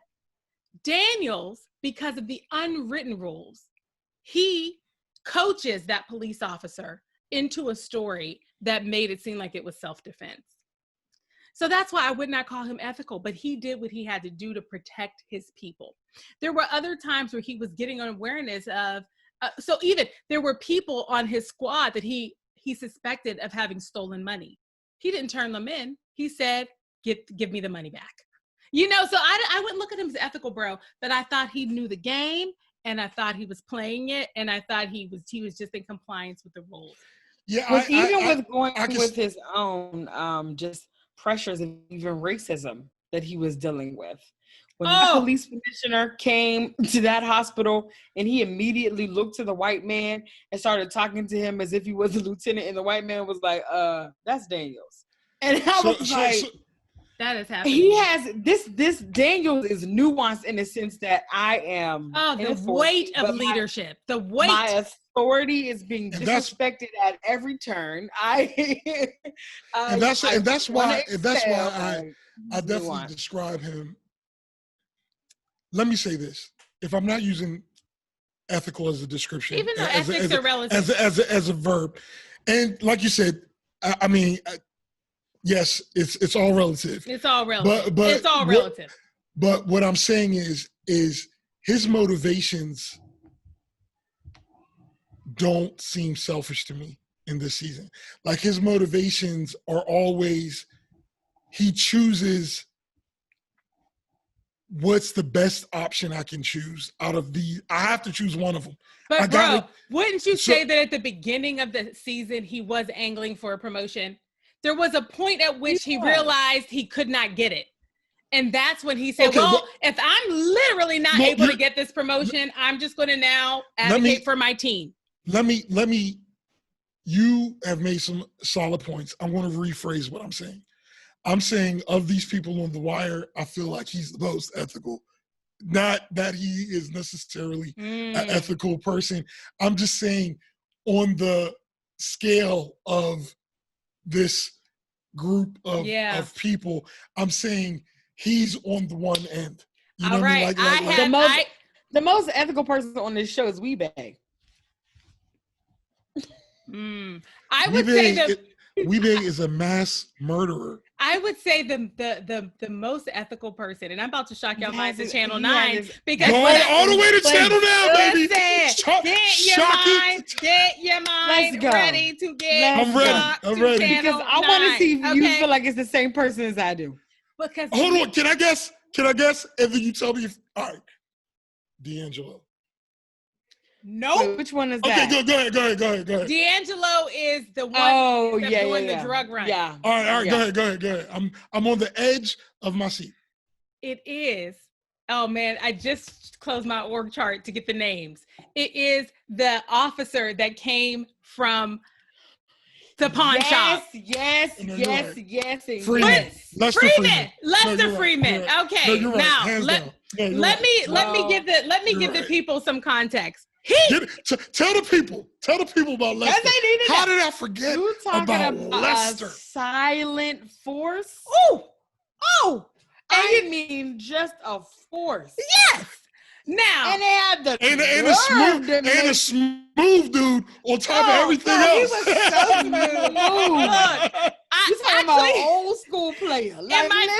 In my notes, I called him Shaft because I was like, this dude is he's smooth.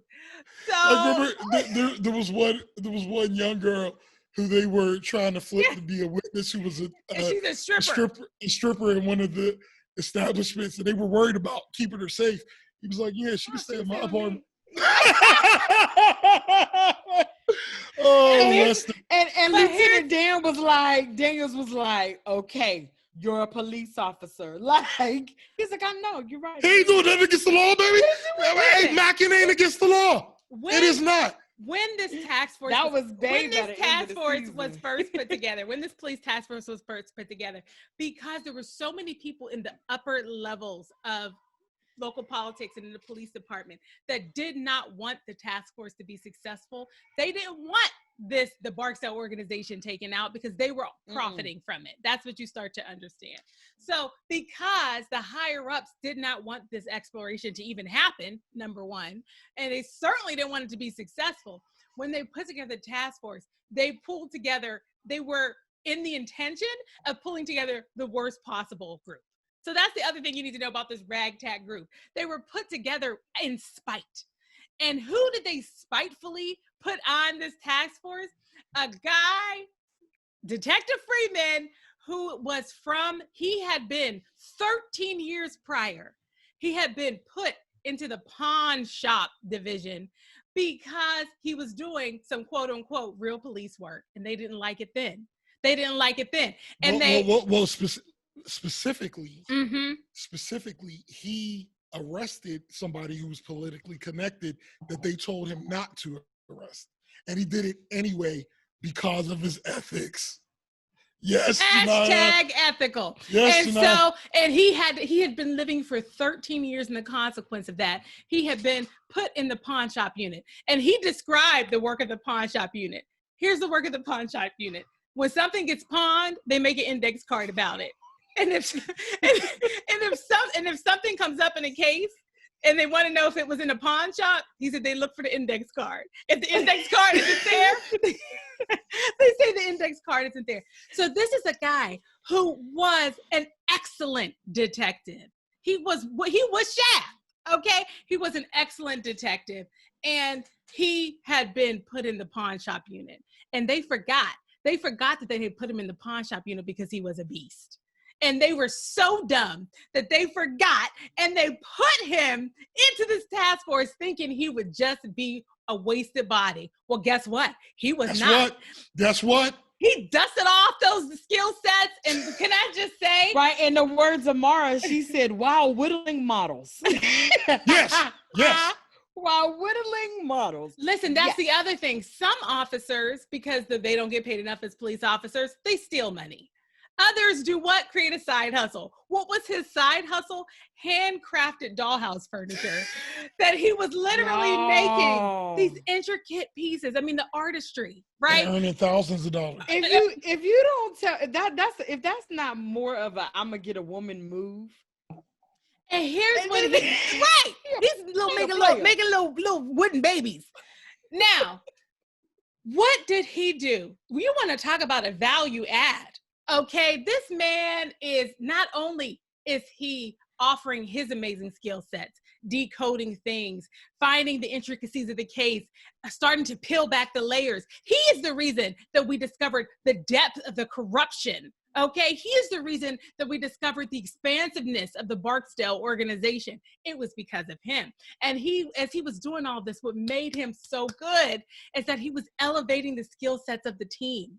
He was training the team, coaching the team, helping all of these wackadoo officers to become better, to become more ethical. And he was helping them to understand the consequences of their decisions. And listen, you want to talk about raising the bar for everybody, it was Lester. And so if there's any character in this show that managed to actually make ethical decisions, I would say it was him. And so, bro, I'm going to nominate him for most ethical. Let me. I continue to nominate Lester for most compliant with the rules. No, Daniels.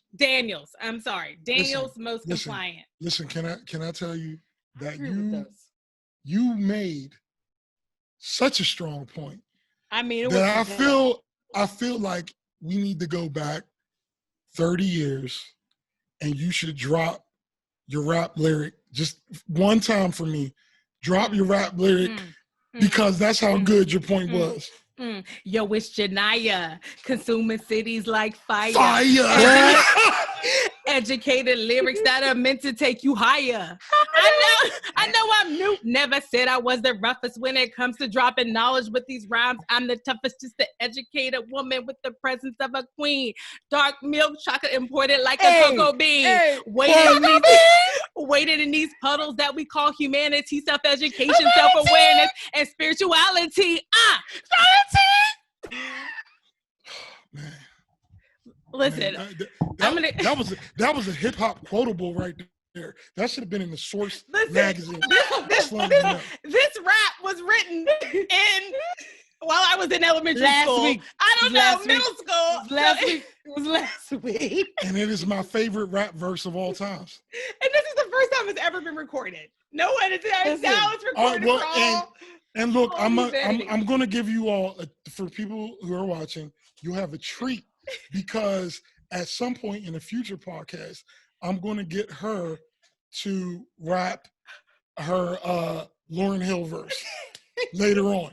And so just that'll be dropped somewhere. Yes. Finally, people are going to know I'm cool. I've been waiting for people to know. You took it too far. Took it too far.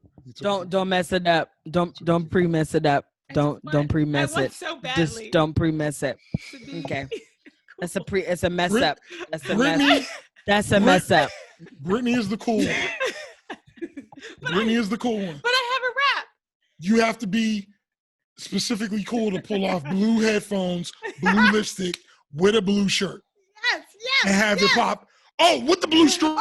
My bad. All right, look, we got off topic. So is there anything else? My sister is so Is there anything else? No, those were the main, so the one last point I will just say, and I feel like we already covered it, but I just want to make sure it's super clear.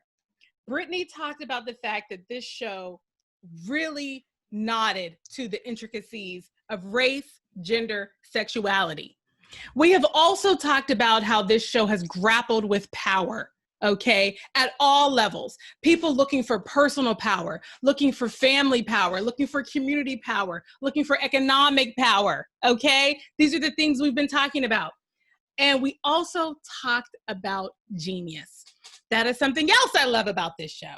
This show, it was an opportunity for people to understand that genius doesn't always live in one package. When you hear the word genius, we all have the stereotype that we think of, and it's like a white man with glasses who's like got a great IQ. And the reality is that genius, there is so much genius that lives in discounted communities. And what I love about this show is that we were able to see genius play out while people were using slang, colloquialisms, and living in a lifestyle that we all think of as one that is less important, less valid, okay? And we're watching people live in the circumstances of poverty and fight to get out of it. And without the book learning that stereotype of a genius had, they are making these wonderful genius level businesses and also judgments. And so I just wanted to put that pin out there, bro. Hey, that pin is put. That's my last thing. That's my closing thought. I'm good. Brittany, are you good? I do want to say one thing is that when someone is put in the right circumstances, they can thrive. And the guy that was one of the really mess up cops, he was straight nepotism while he was still there. He should have been fired a long time ago. He shot up his own car. Like he is just the worst. He's just the worst. That is the best example of nepotism. Such a good point. It was you guys, like he was the one that hit the young black kid in the eye and made him go blind. He's just terrible. Terrible. All three of those cops should have been fired at some point already because of the shenanigans they were getting themselves into. But of course, Lieutenant Daniels wouldn't fire them, would he? No, because he follows the rules. I already said you was right. I was underscoring. This is how you always are. I can't. Whenever I'm objective, I'm like, yes, I agree with you, and then you just gotta keep. I was underscoring for the people. It was for the people. I think the people know what's going on here. All right. Go ahead, Go ahead, Brittany. I'm sorry. I think the people know what's going on. I'm always in the middle. I'm innocent. But that's one of her tactics, everyone. That's one of her tactics. Brittany is not always innocent. And that's what you need to know. And that's what I have been saying since she was born in 1985. Brittany has been up to no good, and she does not get in trouble. Janiyah, bring it in. I would like to say you have rap lyrics saying that you are consuming the city like fire. Fire is very destructive. It's with education. Fire is very destructive. Brittany, can you please get back to your point that you were making? It's with education. Don't let the middle child throw everything off. It's burning down with education. Yeah. So I do. But just that he was then told, because basically it's like, we can't have you in the streets. So, and if you get fired, it's like, I can't fire you because nepotism, but also I don't want to look like I don't know what I'm doing. You guys, he starts to decode what the Barclay under the tutelage of Lester Freeman, really. Under the tutelage of Lester Freeman, he is given this opportunity and he starts to look at these numbers. His mind is not being out in the field. His mind was being in the office. And so this stupid dum-dum became an integral part to them figuring things out, figuring out codes, knowing what to listen to, knowing what to watch for, decoding what these pager messages meant. So when given the right circumstance, you can thrive. And you're seeing that oftentimes in devastated areas, places deemed ghetto and all these different things, they're not given these right set of circumstances to thrive. No one's giving them that opportunity. They're not having that. They're being told you're this one thing, and that is all you are. And you see, there was this scene though that the one guy D'Angelo, which he was another really main character in the show that we didn't really talk about. I was trying not to get into him. Yeah. I mean, because that's a whole nother one. I know. That's a whole other one. Go ahead. Why don't we do him and then maybe he's the last character? Well, so yes. Well, so we'll finish your point. Okay. Well, just to tell you who he is, he is the nephew of the first in command of the Barclay family. And if that first in command was to go, his mother was giving him a reality check, like, are you ready? Because it would be you. Because the whole family is in this. So anyway, he has a baby. He has a baby's mother. And so the mother of his child, they go out to a really nice restaurant. And they're sitting in this restaurant and they're talking. And you could tell she's like, hood in a sense. But she's just being what she knows, right? She's being who she is, what she knows. Because why? This is where she is, and she hasn't been the opportunity to see anything else. And so they're in this restaurant. He's like, man, do you think these people know? And she's like, do they know what? Like, who I am, where I'm from, that I do these things. And she's like, listen, which I wish I had the quote pulled up because I wrote it in my text message. But she says to him, listen, these people don't care about where you're from. They only care about what money you have. You get to say who you are. When you have money. It was something like that. When you have money, you get to say, you get to be whoever you want to be. You get to be who you want to be. And you guys, if this show didn't show that in so many words, but also with that being said, that doesn't always work if you are a Black person. Listen, you have Stringer, you have Avon, who is the top of everything. These are business genius men, but you are, even if you're giving the city $250 million of your own money, you're investing off this drug money, right? Off of these drugs that they put into your community. We won't get into that. That now you're still seen as less. But either way, it's still a true statement of if you wanted to buy your way out of this situation and you wanted to leave out of here, people are not questioning that you grew up in the hood, all these different things. As a matter of fact, they will not associate that with you at all until you tell them that. And so it was just, I thought that was just such a pivotal statement to just have that. Yes. Can I speak on D'Angelo and jump off what you're saying? Please. Yes. Please. D'Angelo is the nephew of the main guy, Avon Barksdale. So he's the nephew. Now, here's the funny thing. One thing that I thought was kind of subtle is that Avon, it doesn't seem that much older than D'Angelo, which also speaks to how families are structured sometimes in these circumstances, which I felt like rang very true. But I will also say that when you're looking at Black men, you can't really necessarily look at them and get a sense of age. I don't know if they gave us information enough to sequence that. Oh God! Listen, I didn't think they were close in age. I didn't experience them as close in age. Okay, I'm sorry. You Wait, who did he say was close in age? He said Avon Barksdale and Deanne, and I didn't think they were close in age. They Avon look close in age. D'Angelo. They did look close in age to me. Okay, maybe I projected something. Listen, we all know that the position you hold is whatever the opposite of the position I hold. So we could just interject that in. So just my perspective is correct. And my perspective is correct, and yours is incorrect. Just like you text Brittany. Your city is on fire, Genia.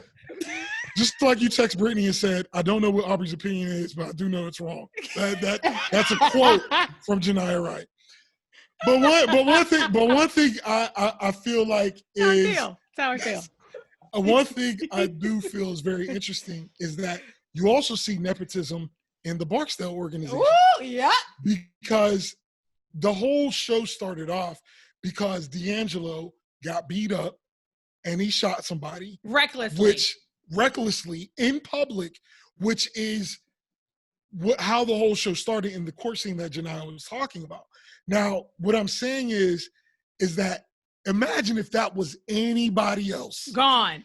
They would have been killed. Dang, gone. Within minutes. But That's why I would have never been that, and I would have been alive. And he has one of the most tragic stories in the entire show. Tragic. Because his mom is part of this organization.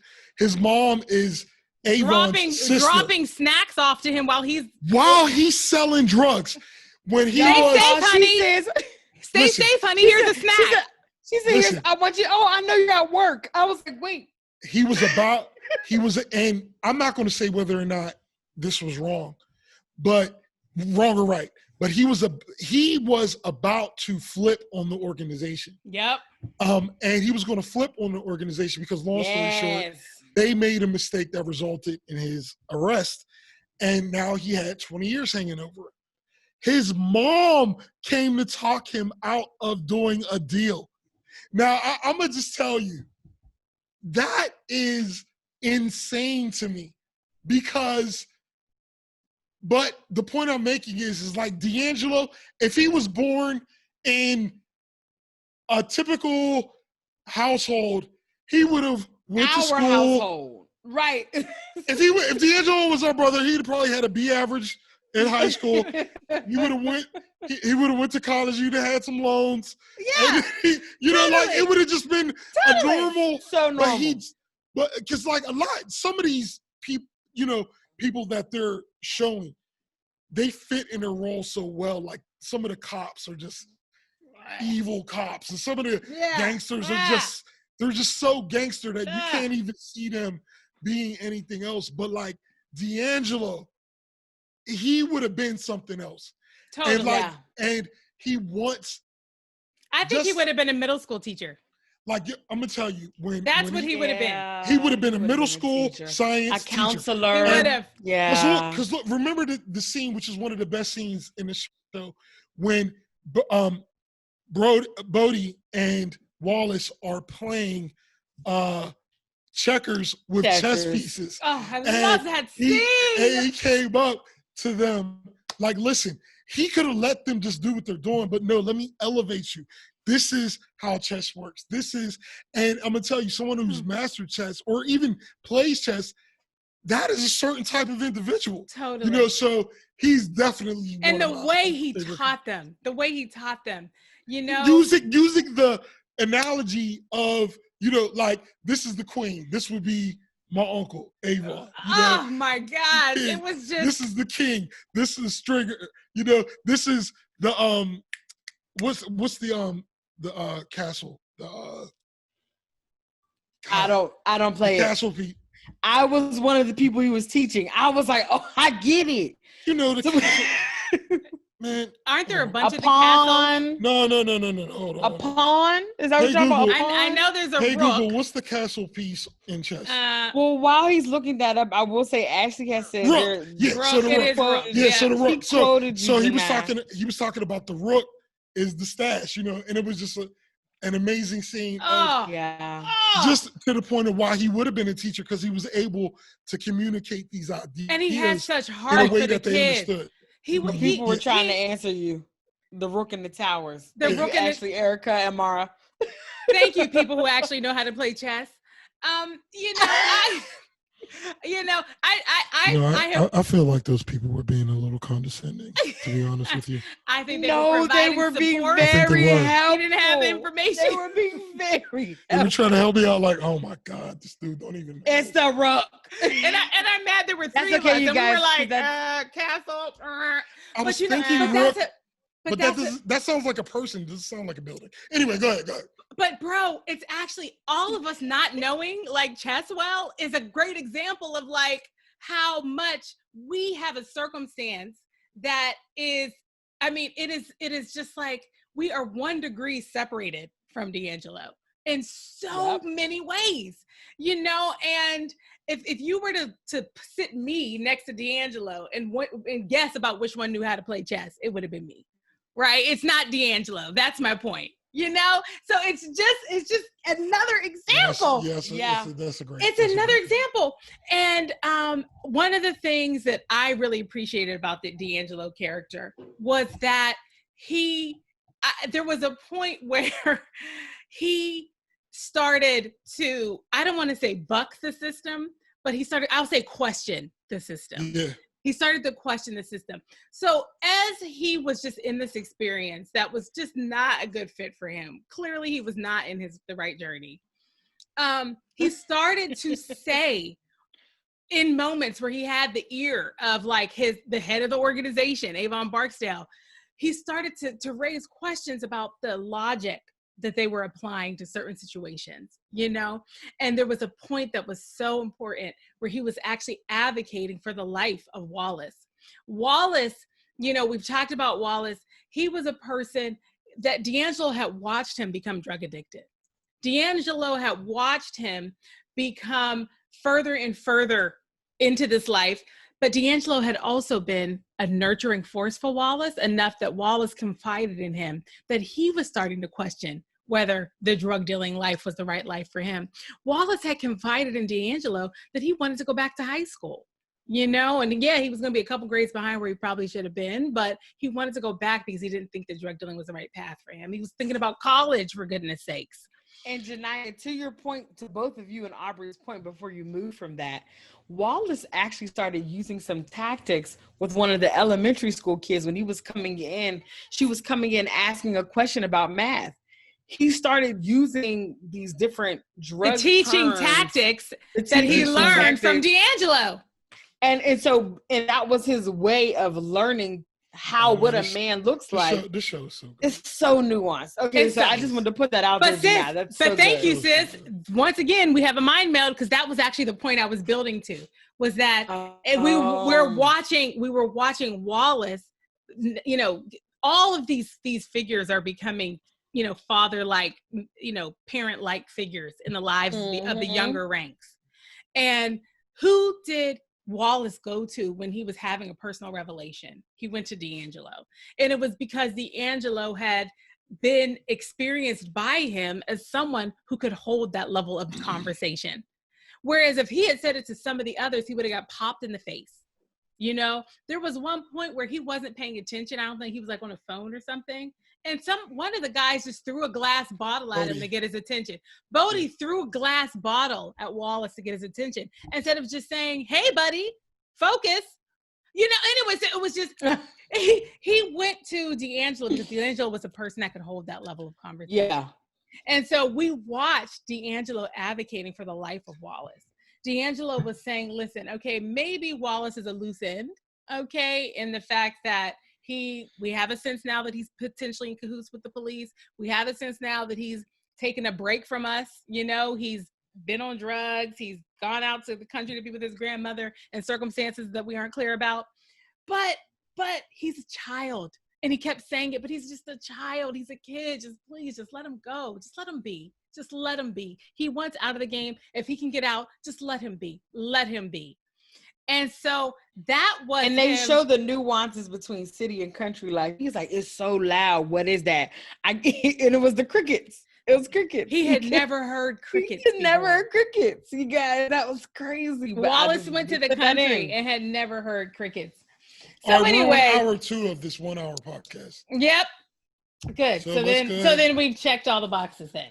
All right. Well, and I have a proposal. It came to me during the course of this. Instead of doing chicken boxes or crack pipes, and I hope and Brittany, please see what the chat thinks of this idea. Okay. I think we should do pagers. Oh, that's good. Why pagers? The police officers had pagers. The drug dealers had pagers. And they wired the pagers. They wired the pagers. It's pagers, y'all. It's pagers. Pagers. Now, okay, one thing, and you guys are going to be so upset with me, but we cannot stop.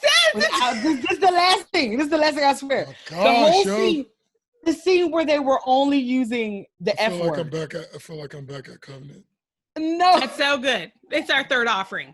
So it's so good. We're going to That's it. I just wanted to make sure that we did not. Oh, it's so scene. Good call. All they said was the F word the whole time. It was just the tone of it. And it was McNulty. It was McNulty and Bunk, who is his partner. Yes. Can I quickly interject a Brittany quote about Bunk Moreland?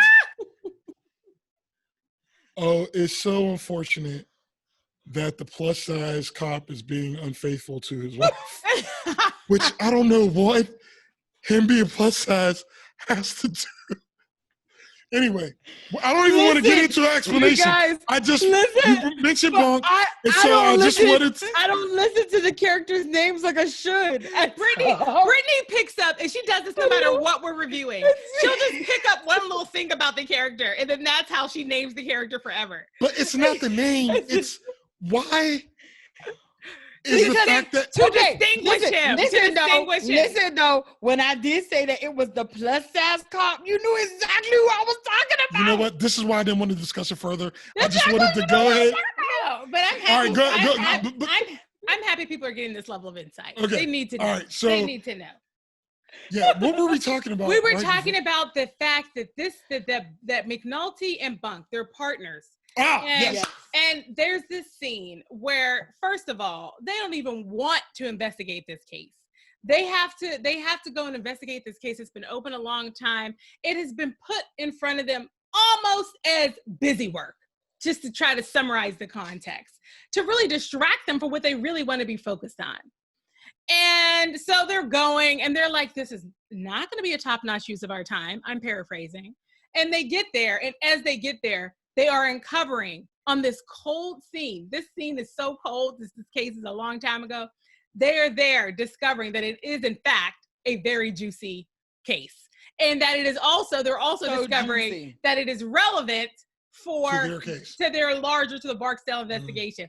And as they are there, every single time they are discovering something about the case, all they say is the F word over and over and over again. And it's so good because the whole thing. The whole they're communicating. They're communicating with each other. But what makes that scene so good is that it does two things in one scene. It shows how close he and Bunk are, how 100% McNulty and Bunk are, but it also shows how skilled they are as detectives and how experienced that they don't even have to say it. They've been in so many scenes. They are in such sync. Yeah, they know exactly what to do. Oh, it's so good. I'm glad you brought it up, Brittany, but don't bring up anything else. Okay. Okay, one more thing. I will say, it was just one thing. It was just one time. I think we did a good job. I do. We did 2 hours. We did 2 hours, but it was a whole season. We didn't talk about Bubbles. I hate to say that. We don't have time because we've been talking for 2 hours and 15 minutes. We will have better times to talk about Bubbles. Okay, good. So we'll save him then. Okay. You guys. We'll have better time to talk about Bubbles. Okay, let's wrap us up, bro. Wrap us up. Wrap us up. You already know. Before you wrap up, bro, I do want to just make a shout out to everyone that has come and put in here. I mean, we have Erica Watson Jackson, Patrick is in here, Mara's in here, and then you guys just didn't come in. You guys have been interacting, and this is what we wanted. Yay! Cousin Paulette is in here, Aunt Brenda's in here, Tracy is in here. You guys are just amazing, and we love you so much. And thank you just for interjecting. Like, we appreciate it. This, you guys made the conversation even more rich for the next time we do this. So thank you. I just wanted to put that out there. Say those names. All right. So obviously, I mean, The Wire gets my pager. And it's a Sky pager, which is a really cool one. Yes. And I also, well, this season 1. We're doing season by season. So season 1 gets my pager. Yeah. Season 1 also gets my pager. And my pager is a 2-way pager. So she always middle child syndrome. Yes. Season 1 also gets my pager, and my pager is one of those ones that were like kind of turquoise and it was see-through. It was so cute. First of all, you are not old enough to have ever owned a pager. Bro. Have you ever owned a pager? You did not have a pager. No, I don't believe it. Yes, I did. Brittany, it must have been one of our pagers. You didn't have a pager. Well, we are not getting into the nuances of it being a hand-me-down pager, but it was one. I had one. All right, let me ask you this. Was it on? Could you receive pages? Yes, I could. But did you receive pages? No. But if I could, I would have. Oh, I love you so much. No, Britt, but you should be happy. You missed pagers. I mean, that was, I think my age was that we wrapped up the pager generation because we got cell phones. But I did get into Motorola. I remember I used to page people. I had one of the Motorola's that played Snake, but I did have a page. What? All right, anyway, I think that's a false memory, but I still love you anyway. And it might be. And season 1 of The Wire, because of my crack pipe. It's a pager. Season 1 of The Wire has received 3 pagers. 3 pagers. So that is the Wright Perspective on season 1 of The Wire. We will see you in season 2, and as always, if you guys can wrap it up. And guys, we should tell people to follow us everywhere. We're everywhere. We're on YouTube. We're on Spotify. We're on Google Podcasts. We're on Apple Podcasts. Wherever you listen to podcasts, we are present. We're on Podbean. You can find us. We're on Facebook, Instagram. And don't keep us a secret.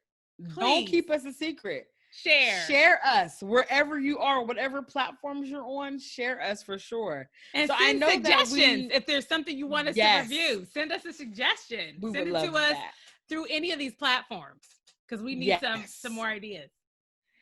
So I think the next thing. So we've decided not to do the whole every season all together. We're going to do a movie in between, right? Oh, we're doing a movie. I thought we were. I thought we're going to like season, what's the isn't it? Oh, I thought we were going to do it all in order. Yeah, I thought we were doing it all. Oh, we are? Okay. Yeah. Just to get in order. Let's do it. Let's do it. Yeah. All right. So then we're going to, our next one will be season 2 of The Wire. And it'll be released in a couple weeks. It'll be released in a couple of weeks. Okay.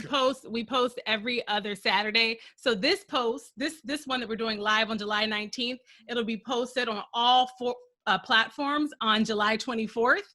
And then on August 7th, we will release the recap of and discussion of The Wire Season 2. And the 24th is Friday, and it's your birthday. Okay, so then it's so the 25th. So you're all confused. Okay. It's the 25th. And I know the whole world stops because it's July 24th, and it's the international holiday that goes out throughout all the cities Way. Go on fire on July 24th. Because it's my birthday. You're right, bro. Right. Can you guys just wrap this one up?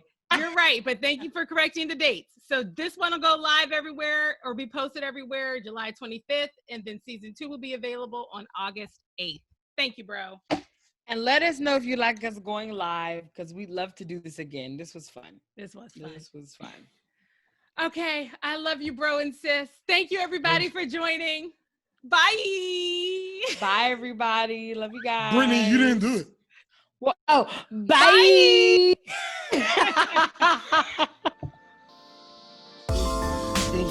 Bye.